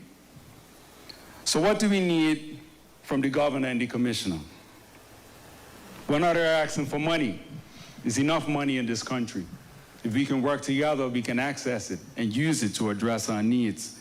We need a public endorsement confirming that community-driven prevention is essential and aligned with the National Violence Reduction Strategy. We need formal collaboration pathways with the police, not operational policing, but coordinated prevention touchpoints, shared indicators, and youth engagement referrals. We need integration into the existing national strategy as grassroots community people, ensuring that families, agencies, police, and communities operate as a unified system rather than isolated parts. Tonight is an opportunity to see a shift Bermuda from statements to systems, from crisis response to prevention. We have to get ahead of this. From fragmentation to national alignment. We have to bring the country together. We are here, we're ready to work, hand in hand with the government, with the police, with the community at large to address these things. We have the capacity. The people are here on the ground. We just need to be able to work together. And with that said, our mantra is unity in the community, worldwide, fighting with peace and not for it. Give thanks. Thank you. Thank you very much, Brad. Mr. Hunt. Good evening, panel. You may not know me, but my name is Nelson Hunt. I think what we need to do is teach these children to have value, that they have value. Right now, they have no value. That's what they're made to believe. I employ a lot of people, right? And they come, they're broken when they get there. You have to teach them, to bring them up. These are children that have slept in cars. How do you expect for them to act any different than what they are? They go where they find love, right? They go where they can find camaraderie, and if that's a gang culture, then that's where they're going to be. How do you go to the Bermuda College and you finish and they tell you you're going to be an apprentice? You're 26 years old, you're getting ready to get married, you're still an apprentice? I have no education, but you can tell me that I have no value.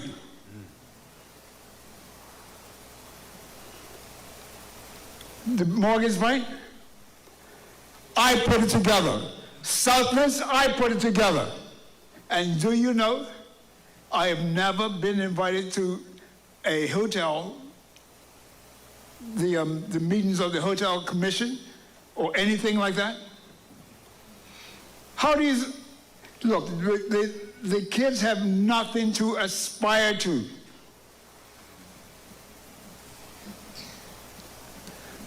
You have to find a way to bring up the value.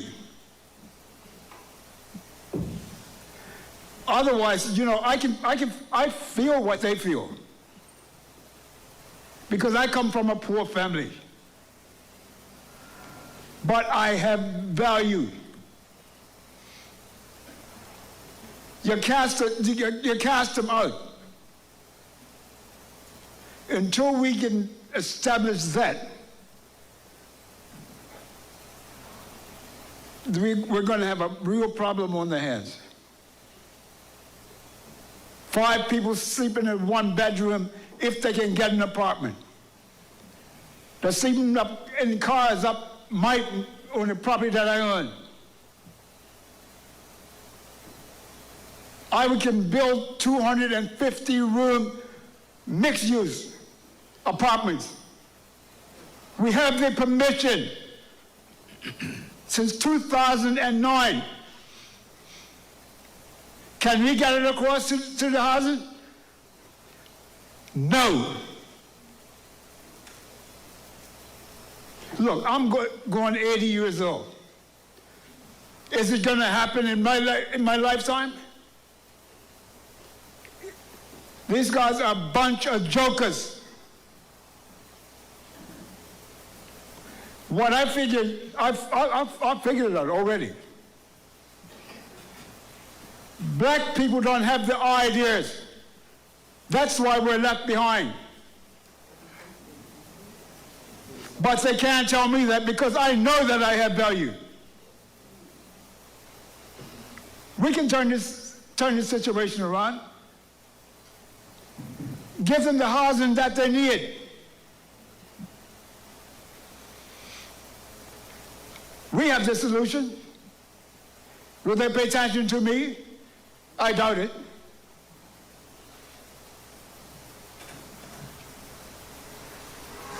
Look, I can be just like the gang members. I feel that way sometimes. The best ideas have been turned down. You look at me, supermarkets I owned, a rum store I owned, I ran barges, all those things. And I've never been called to a meeting yet. I didn't feel left out, you know. I just want to know how blind are these people? What are black people got to do to be a part of the country? I've been to the top and to the bottom. I prefer to be like I dress like I am now because I feel what the people feel. And I didn't see any end to it unless you can instill the children have value. That's all I have to say. Thank you very much, Nelson. Appreciate it. Thank you.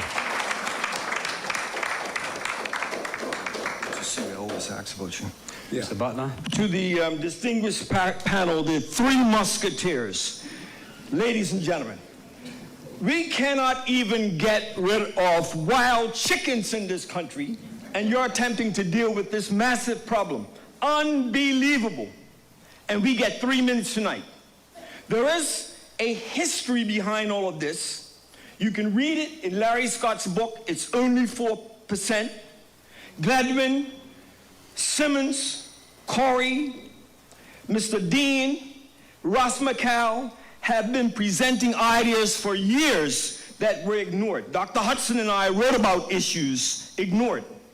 Tonight, number 1, you should have someone here who hands every speaker a paper to write down their name, address, and phone number, because in them is much more than 3 minutes. Come on. The old style, you have your say and go home. Give them a paper, call them in your office, and you spend maybe a day or 2 to get it all out of them if you're serious. Number 2, polarization came up, a big issue. The breakdown of silos mentioned, big issue. We need a shift, big issue. Therefore, if you're serious, the government, led by the governor, would immediately make a constitutional change that states very clearly to the rest of the world that at least 3 issues during a parliamentary session must be agreed to that will be worked on by both parties. Because the PLP says left, the OBA say right. The OBA say right, the PLP say left. As one person mentioned, this is a very small country, and we shouldn't have to deal with that. So gun violence would be one thing that both parties work on, housing would be another, and education. I would do something rather that drastic. I cut out all government trips. for 9 months. You're not going anywhere if you're really serious about the people. That money's going to stay here. You read the minutes. Read the minutes. Read. You're going to have to, you'll send a message to all those countries in the West Indies that have been dealing with this problem for a very long time and have not made any progress. They'll say, my goodness, where's Bermuda? We're going to stay here and deal with our people and use that money in that regard. I would question your statistics, Commissioner, because that needs to be looked at too, because in 2000 we had more people, so more crime, but got fewer people now. Come on, think that through. Two, if you were 25 years of age in the year 2000, 25 years later, are you still going to be stealing mobilettes at 50? You're 25, you do that. But not at the age of 50. Those statistics are a waste of time. Sorry, get rid of them. And that's why your police numbers even went down. But if you say you need them, the government will make a decision. But there are a lot more constructive ideas that people have been talking about for a long time. To hear Glad Simmons for over 30 years talk about unity in the community, and we had it, and now we've lost it. We cannot turn back the clock. We can only move forward with constructive ideas, which would have started tonight by you ensuring that you got the name and number of everyone who spoke so that they would have more time to explore their ideas. Thank you. 3 minutes. Thank you, Mr. Butler. Mr. Fabler. Right. Good evening, everybody. My name is Glenn Fabler. Not Dale Butler. Dale's my cousin. He just sat down. He's a little upset tonight, but he got that off his chest. And I'm going to just share a few ideas that I have with reference to our challenge. Just to say, though, that what we hear from the floor is that concern that here we are in 2025, and while we know that Bermuda, our island, our little island, isolated as it is, we're 800 miles from anywhere. But 800 miles, we're out here by ourselves. But one thing, most of you have been in a boat, but when we get in a boat, a lot of times we're there together, and the boat actually helps to foster something called community. I know we use that term community a lot, but right now, here we are, 2025, a lot of our community we see through our cell phones, we see through all sorts of video screens, we see through something that actually is pushing us apart. How many of us know our neighbors, as a case in point? How many of us know all the neighbors, like, let's say, within 100 yards of our houses? Those are the things. We use the term community. Actually, the term, like any language, is variable. But when the true meaning of community is the same community that people like JC was talking about, Jesus Christ was talking about, real community. And that's what we're called to do. In other words, the challenges that we have are not isolated to Bermuda, even though we're out there by ourselves. We can talk about different places. Somebody mentioned New York City. But we don't want to repeat or use that as an example. We have something here amongst ourselves, this thing about community. How do we reconstruct, how do we reinvigorate our sense of community? That's the question that's before us. And we do that when we recognize that we all, I think in Brother Nelson's piece, we all have value. We are all valuable, each of us. And those guys up at Westgate too. I go up Westgate every once a month, myself and a few other people. And they value, and in fact, it's one of the things that motivates me. I see in those, we just get together informally, and we just bounce some ideas off, but I see a certain value in all those guys. I think it's about maybe 150 guys up there right now. So when we remember who we are, remember right now, 2025, Bermuda's much different than it was 25 years ago. We had a change, and I heard the minister mention about a shift in culture. Our culture has shifted because of economics. That when I was coming up, or even by the time I renovated school, we had a burgeoning hospitality industry, which is a different structure than what we have now. And we're glad that we have the financial sector as it is, because if we didn't have that, we might not have much at all. But remember when we had the hospitality economy, it was easier to get together. Everybody could get a job in a hotel. Everybody could get a job in a hotel. But we lost that for a number, outside of ourselves, we lost that.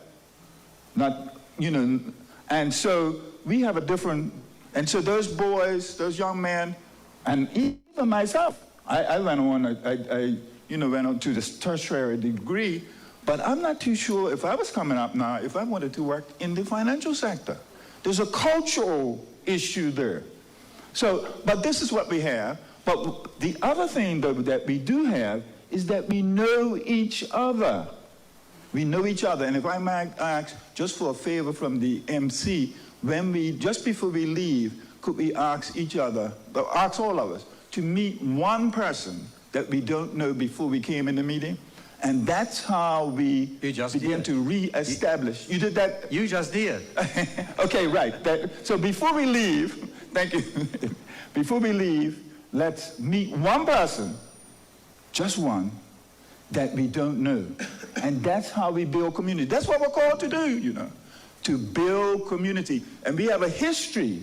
We have a history of this. And I'm glad we're meeting here in Southampton, Glebe. Right? Very near. Dalton Etalk, I'm sorry. But we actually, just near here, is where 80 years ago, some men saw a challenge because Bermuda was changing. Right over here on the Naval Annex. And people like Minister Wilson's grandfather, Austin Wilson, and a few others got together and said, oh, look, we got a challenge. This community's got a challenge. They got together, but they had the idea that, well, we're going to start a union, but just a union of NOB. They had a wise man in the West named Can, Mr. Can, Dr. Can, Eustace.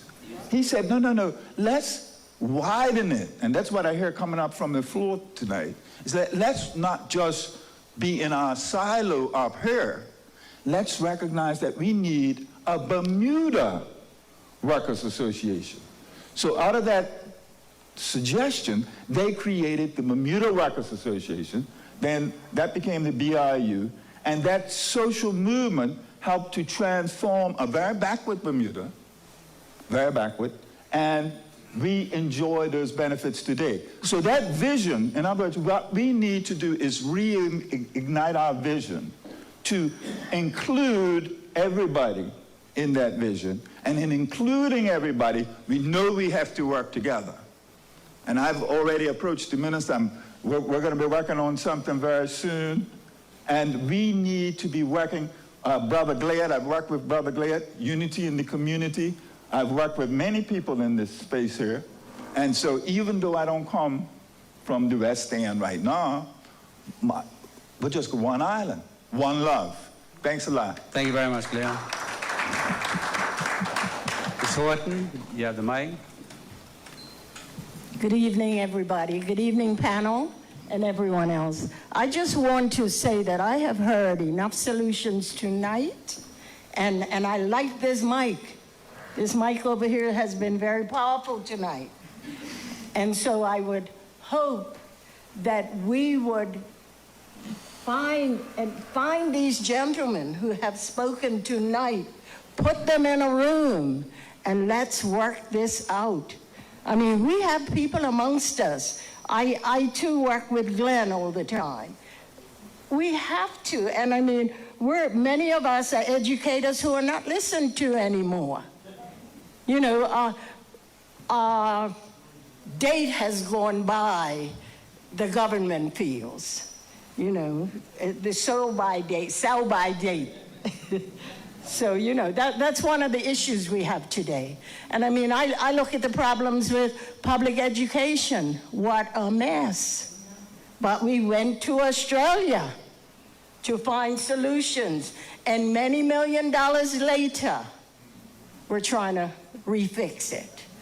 You know, we've talked about that from day one, but we're not listened to. So I'm hopeful that you listen to these gentlemen tonight, put them all in a room, you know, the Nelson Hunts and the Eugene Deans, and there are others amongst us who can get together and fix this thing. And we all have families. You know, I'm from Somerset. When our children do wrong, we deal with them. But as a young person, my neighbor dealt with me too. You know, today, we just not doing what we should be doing. But the families are a mess.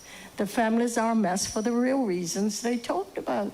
We don't have homes to live in, where, you know, I'm reading where an 80-year-old man and a 70-some-year-old woman are living in a car. Come on.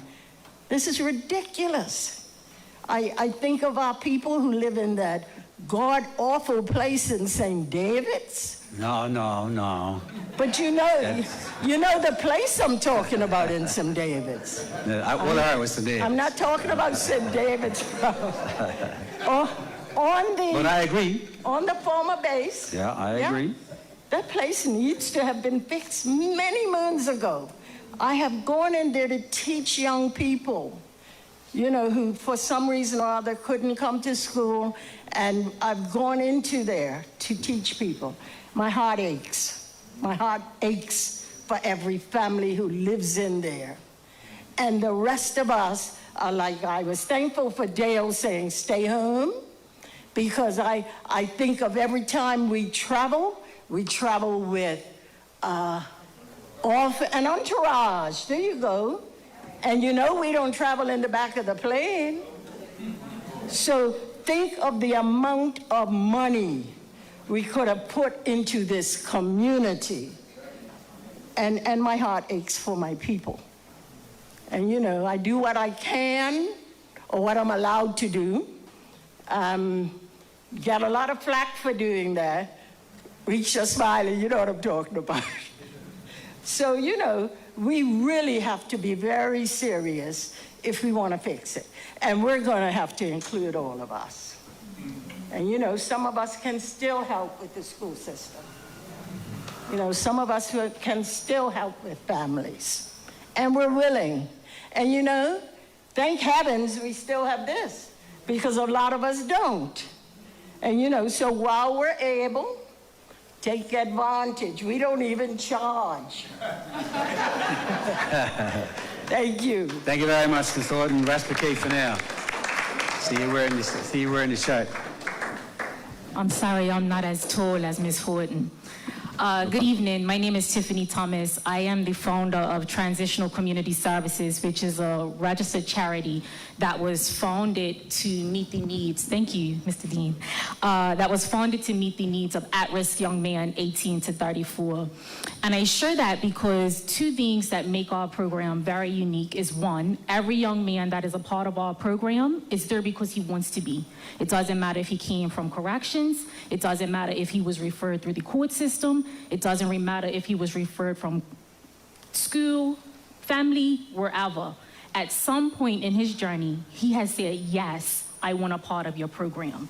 That's empowering, because a lot of times we sit in these spaces and we talk about what these people need, but we don't consult them and ask them, what would help you to feel seen? What would help you to move the dial?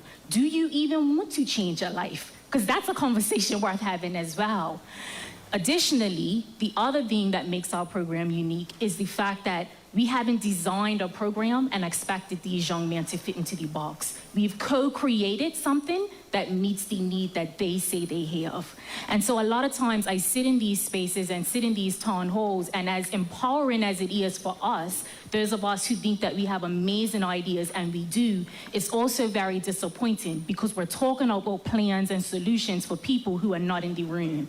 And they're not gonna come in these rooms, so we have to be willing and able to go to them. We have to be willing to go to the bars. We have to be willing to go to the sports clubs. We have to be willing to stand on the block. We have to be willing to walk on Court Street in the wake of a shooting and say, yo, bro, you all right? And actually tell this young man, I see you. Because nobody wants to run for their life every day. Nobody wants to be wondering whether or not they're gonna come home to see their family at the end of the night. And somewhere along the way, we as a community have normalized bad behavior. And in addition to normalizing bad behavior, we've also thrown away a generation of young men. And we have to sit with that. We have to sit with that. Because until we sit with the truth and the reality of who we are as a people, we are not gonna move the dial. We have people in this room who have years and years of wisdom. Ms. Horton, Mr. Butler, former educators. We can't throw that away. There's wisdom in the room. Oftentimes we bring consultants in and we think that because this person has an accent, they're the expert. The answers are in the room. And we as a community need to stand up and take charge of our individual neighborhoods and say enough is enough. That's my spiel. Now, suggestions. Sorry, sir, if I have 2 more minutes. Carry on. I only have one suggestion because I don't want to run out of time. I have more, and I'm happy to share them. So when children are little, right, and we've all experienced it, we see them in nursery. They got the mama, the daddy, the grandpas, the granny, the great-granny, aunties. Everybody's taking the day off for sports day. Everybody's there. Preschool, same thing.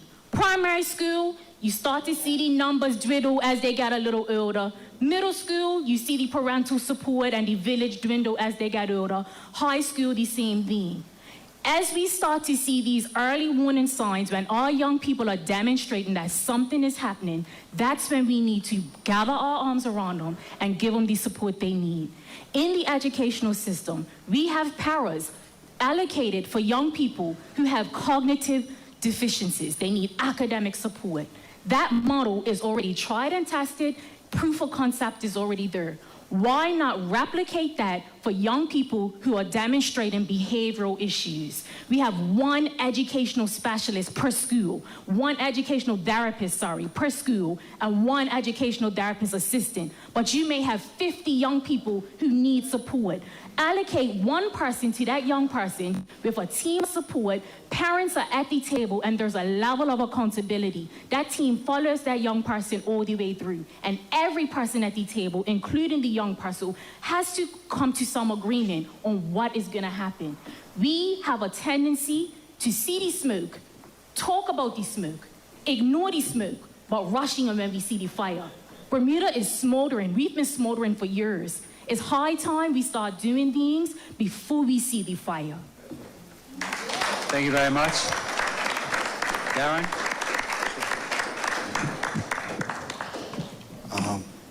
Good evening, everyone. My name is Darren Woods. I work for the Violence Reduction Team under Pastor Leroy Bean.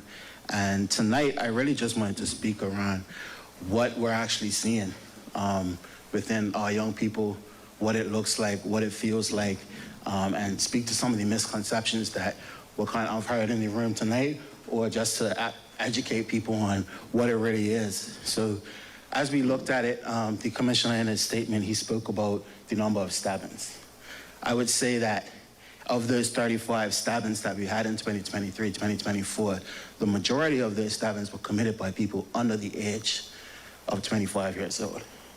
So we're looking at younger and younger people. I would say the youngest of those stabbings would have been around 15 years old, based off of the things that I know from the workforce. So many of those young people that are starting to be involved or are involved in those gangs or are joining or being recruited into these gangs are between the ages, are young people. They're 16 years old, they're 17 years old, they're 18 years old. These are young people, not all who are being kicked out of school and moved out of school. These are some young people who are performing well in school, staying under the radar, not getting into trouble, not getting caught into cycles. It's not like someone pointed out earlier, it's not just those guys who are coming from single parent homes, who are coming from less structured homes. It's as simple as getting caught into an incident in school. I'm from this area, you're from this area, we guys don't like each other, or an incident happens, I'm gonna align myself with this group for my safety and to protect myself, right? So there's a lot of an alignment for safety. My fear in increasing, and what I want to say to the community, if you know young people under the age of 21 years old, once this law gets passed, there are hundreds of young people who are walking around carrying knives. Hundreds of young people who are walking around carrying knives for fear of their lives, for fear of their safety, as a way to protect themselves. We see it all the time, Pastor being correct. There's hundreds of kids that are walking around carrying knives. So we need to get that message out of talking to those young people as to why you're carrying knives. Why don't you feel safe? Let's get into these guys' minds. Let's get into their psyches. I think that they don't really care about jail sentences. They're not really thinking that far ahead. So going to whatever prison in Guantanamo or wherever doesn't really matter, because that's not where their mind is at or where their thoughts are at that point in time. They're not thinking that far ahead. They're not that far developed to even be thinking that far ahead. Many of the young people that we see that are actually committing the crimes also have a lot of cognitive challenges and cognitive disability challenges, and are probably, some of them, we've done work with some of the young people, and some of the 18, 19, 20-year-olds that we're working with are reading at a primary 7 year level group. Just some things that we've seen and that I'm just pointing out. I'm also going to say that we're not going to enforce our way out of this problem. This is a community issue. This is a community problem. This is something that we need to take a hold of as a team, as a community, in order to make the changes that we want to see, right? The other piece I'm going to say is that our team, how many people in this room have actually read the violence reduction strategy? Just raise your hand if you've actually read it. Wow. Right, so that's a piece to go take a look. I encourage people to read it. I encourage people to reach out to the Ministry of National Security. Yes, we've been down this path before. Yes, there's been the Minter report. Yes, there's been 10 other reports that are written. But I can speak to say that based off of the work of the National Violence Reduction Strategy and the Gang Violence Reduction Team, we are doing a lot of positive things in our community, and we're working with a lot of young people and creating change within their lives. I won't go into every single program and all the data and all those things. I'm happy to take a call or sit down with people afterwards, but I'm not going to go into all of that. What I am going to go on is that the community needs leadership. And so we need to take accountability in our own areas. Kind of what Tiffany just said is we need to look at, like, as a community, what can we be doing for ourselves and stop fully relying on the government to fix all of our problems, right? These small things can make a big difference. We're talking about teachers and former educators. Start a mentorship group for football, for your local football club. Start a group where you're teaching, you're going after school, and we're at a football program. Start a homework program with the football club. Like, let's think of outside weird things outside of the box in order to help to support our young people. Areas of need, men's groups, mothers groups. We lost a lot of the youth groups, and that used to be held by the churches. A lot of them don't really exist anymore. Youth groups, positive spaces with intentional, real conversations with our young people. Those are some of the things that I see that I know are needed. I think that each of us need to really take our time and effort and invest back into our community. The worry that I see here is that there's nobody, maybe one, maybe two people under the age of 30 in this space. None. One. There's only one person under the age of 30 in this space. And so we need to have that gap where we engage with the young people under 30, the young people under 40. They need to come back and they need to join these conversations, because they're the ones that can also relate and play a major part in working with our young people. That's all I say tonight. Thank you very much. And if I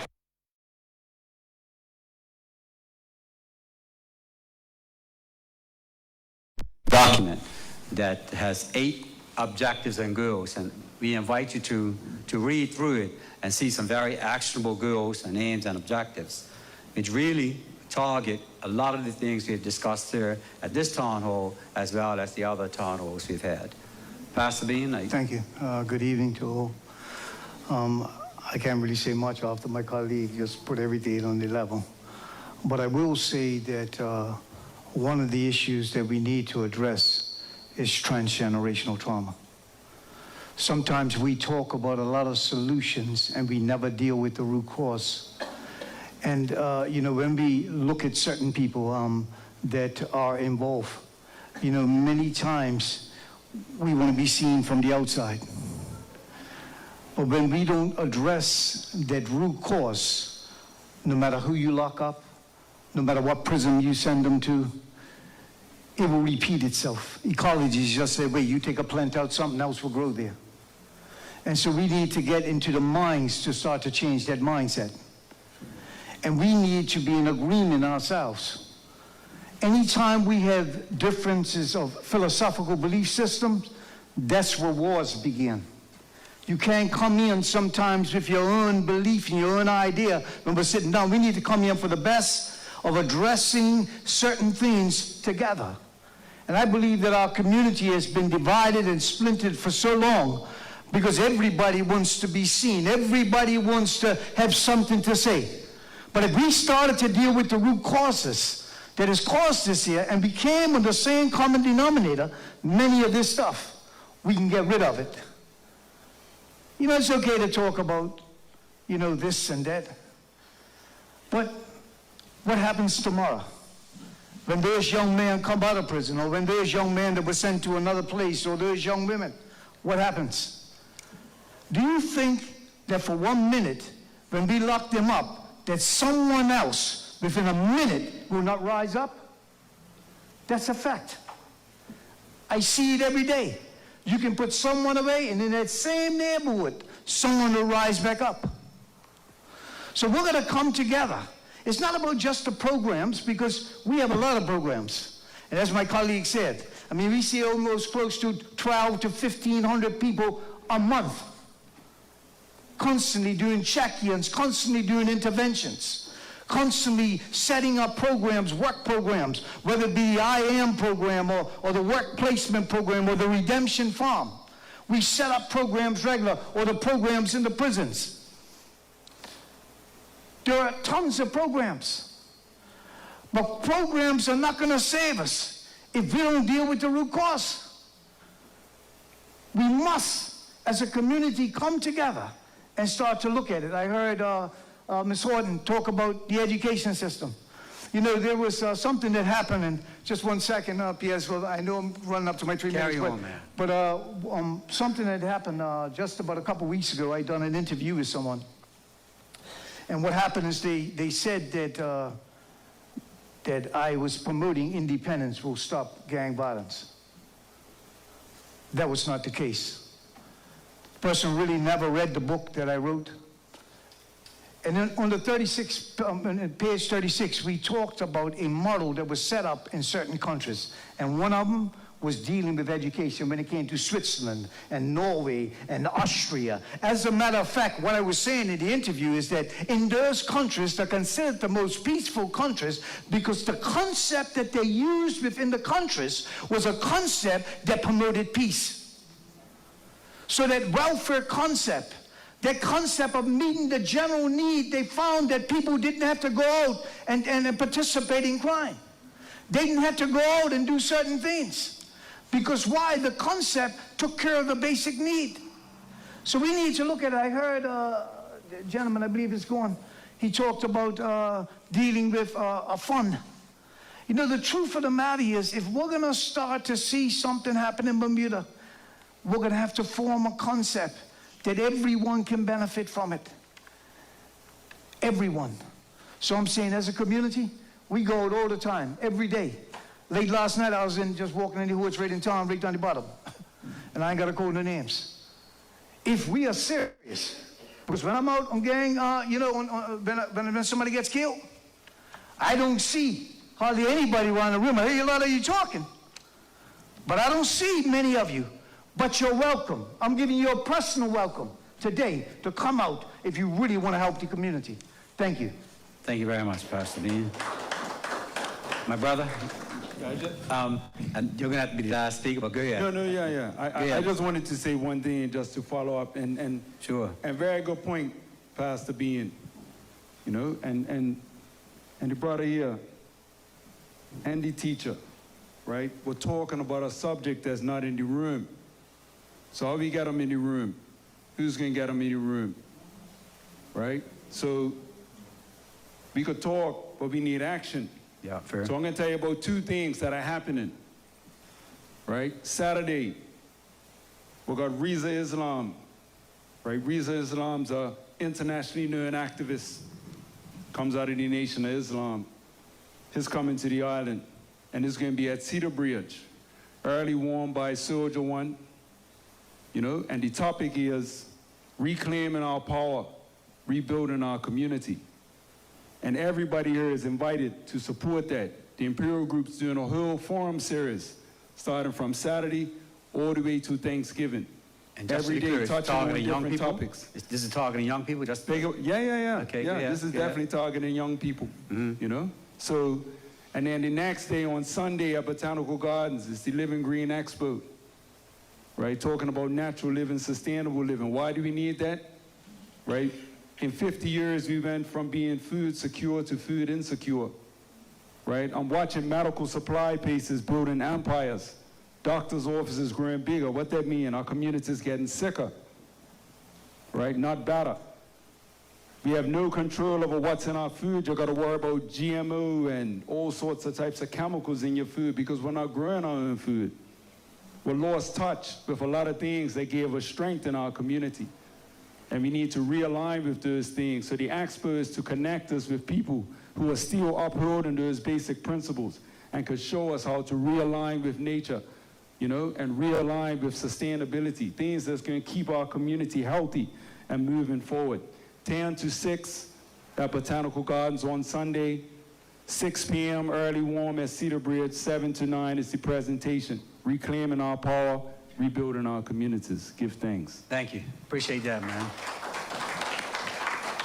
With that, we're going way past 8 o'clock. I'm going to invite, unless there's anyone who has a burning desire to say something, I'm going to invite the Honorable Minister Michael Weeks to say a few words to end tonight's proceedings. Thank you, Mr. MC. You've done an excellent job. But before I get started on my remarks, I want to ask someone a question. I'm going to ask everyone a question. If you are a parent, an uncle, an auntie, a godmother, a sister, or a brother, put your hand up. Well, that's the answer, Brother Dean. If we want to get the youth in here, each one should bring one. Absolutely right.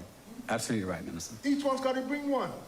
I've said that for the whole 3 town hall meetings. You know, we all have someone that we identify with, and 99% of us in this room right now are black. We know the issue is among our community. So going forward at these town hall meetings and these gatherings, each one, bring one. And that's the way we will get our youth in the room, those that need to be addressed and listened to. Now, having said that, I want to thank everyone. This is the 3rd of our town hall meetings. We had intended to have 3, one centrally, one in the east and one in the west. If we have any more, then obviously we let the public know. But as it stands now, this is the 3rd and final in the series of 3 town hall meetings. I'd like to thank His Excellency the Governor for being so gracious and being with us each time. I'd like to thank the Commissioner of Police. Can you give them a round of applause? Our MC. I've got one question about the town halls. I'm sorry about that. You said it's been 3. So data has been passed backward and forward. Has there been any collection of the data? And is it going to be passed to people that were into the town hall meetings? That's all I have. Well, the data will be collected because that is the reason for our town hall meetings in the first place, was to listen, to get information, to get advice, to get criticisms. At the end of the day, you know, it was going to the country going to our people that matter in order for us to come up with a solution as to how we can address this. I've heard a lot of good ideas in all 3 town hall meetings. This last one here, coming from the bishop and his team, very much appreciated because they are our front line. A lot of times they don't get the recognition and the respect that they get because what they do, a lot of it they can't share. So hats off to them. Hats off to everyone that has offered solutions.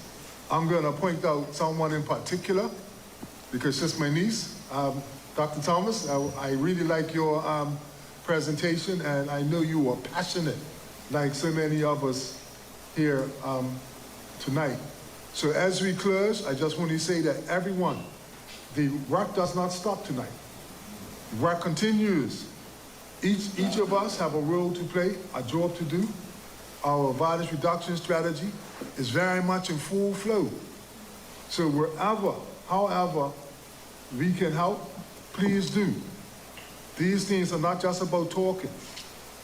We didn't have these 3 town hall meetings just to hear talk and people vent and the like. We all got to decide how we can help. What is it that we could do? Because not everybody plays striker. Talking to the football enthusiasts. Everyone has a role to play. Everyone has a position on the field. Find your position and let us get this thing done together. So I agree that we don't need a whole lot of foreign consultants. My grandma was my consultant coming up. Yeah. And my mama was the police officer, and my daddy was the commissioner. Yeah. See, we laugh at all those things, but that's where I came up. Yeah. I remember my uncle slapped me upside my head. I said, what happened? Because you talked to your grandma. Well, this was last week, but I ain't seen you. Yeah, but all that to say is that we have a job to do, and we can do it. These are our children. Let's get out there. Let's get involved. You know, as much as we can, let's get involved. And any other comments or advice that you all might have, we are all there for anybody to contact us. Those that know me, know that I have an open door in the Ministry of National Security. They got something to say, come and say it. If you have advice, come bring it. Because at the end of the day, these are not my children, they're our children. So with those closing remarks, thanks again for coming. And we will collate all the advice and information that we have had over the last couple of weeks. And we will present it to the country in due course. Thank you and have a good night. Thank you. Travel safely, gentlemen and ladies. Remind people to meet a person they don't know. Gene. In the community every day. And we're at the... I think that's... People asking about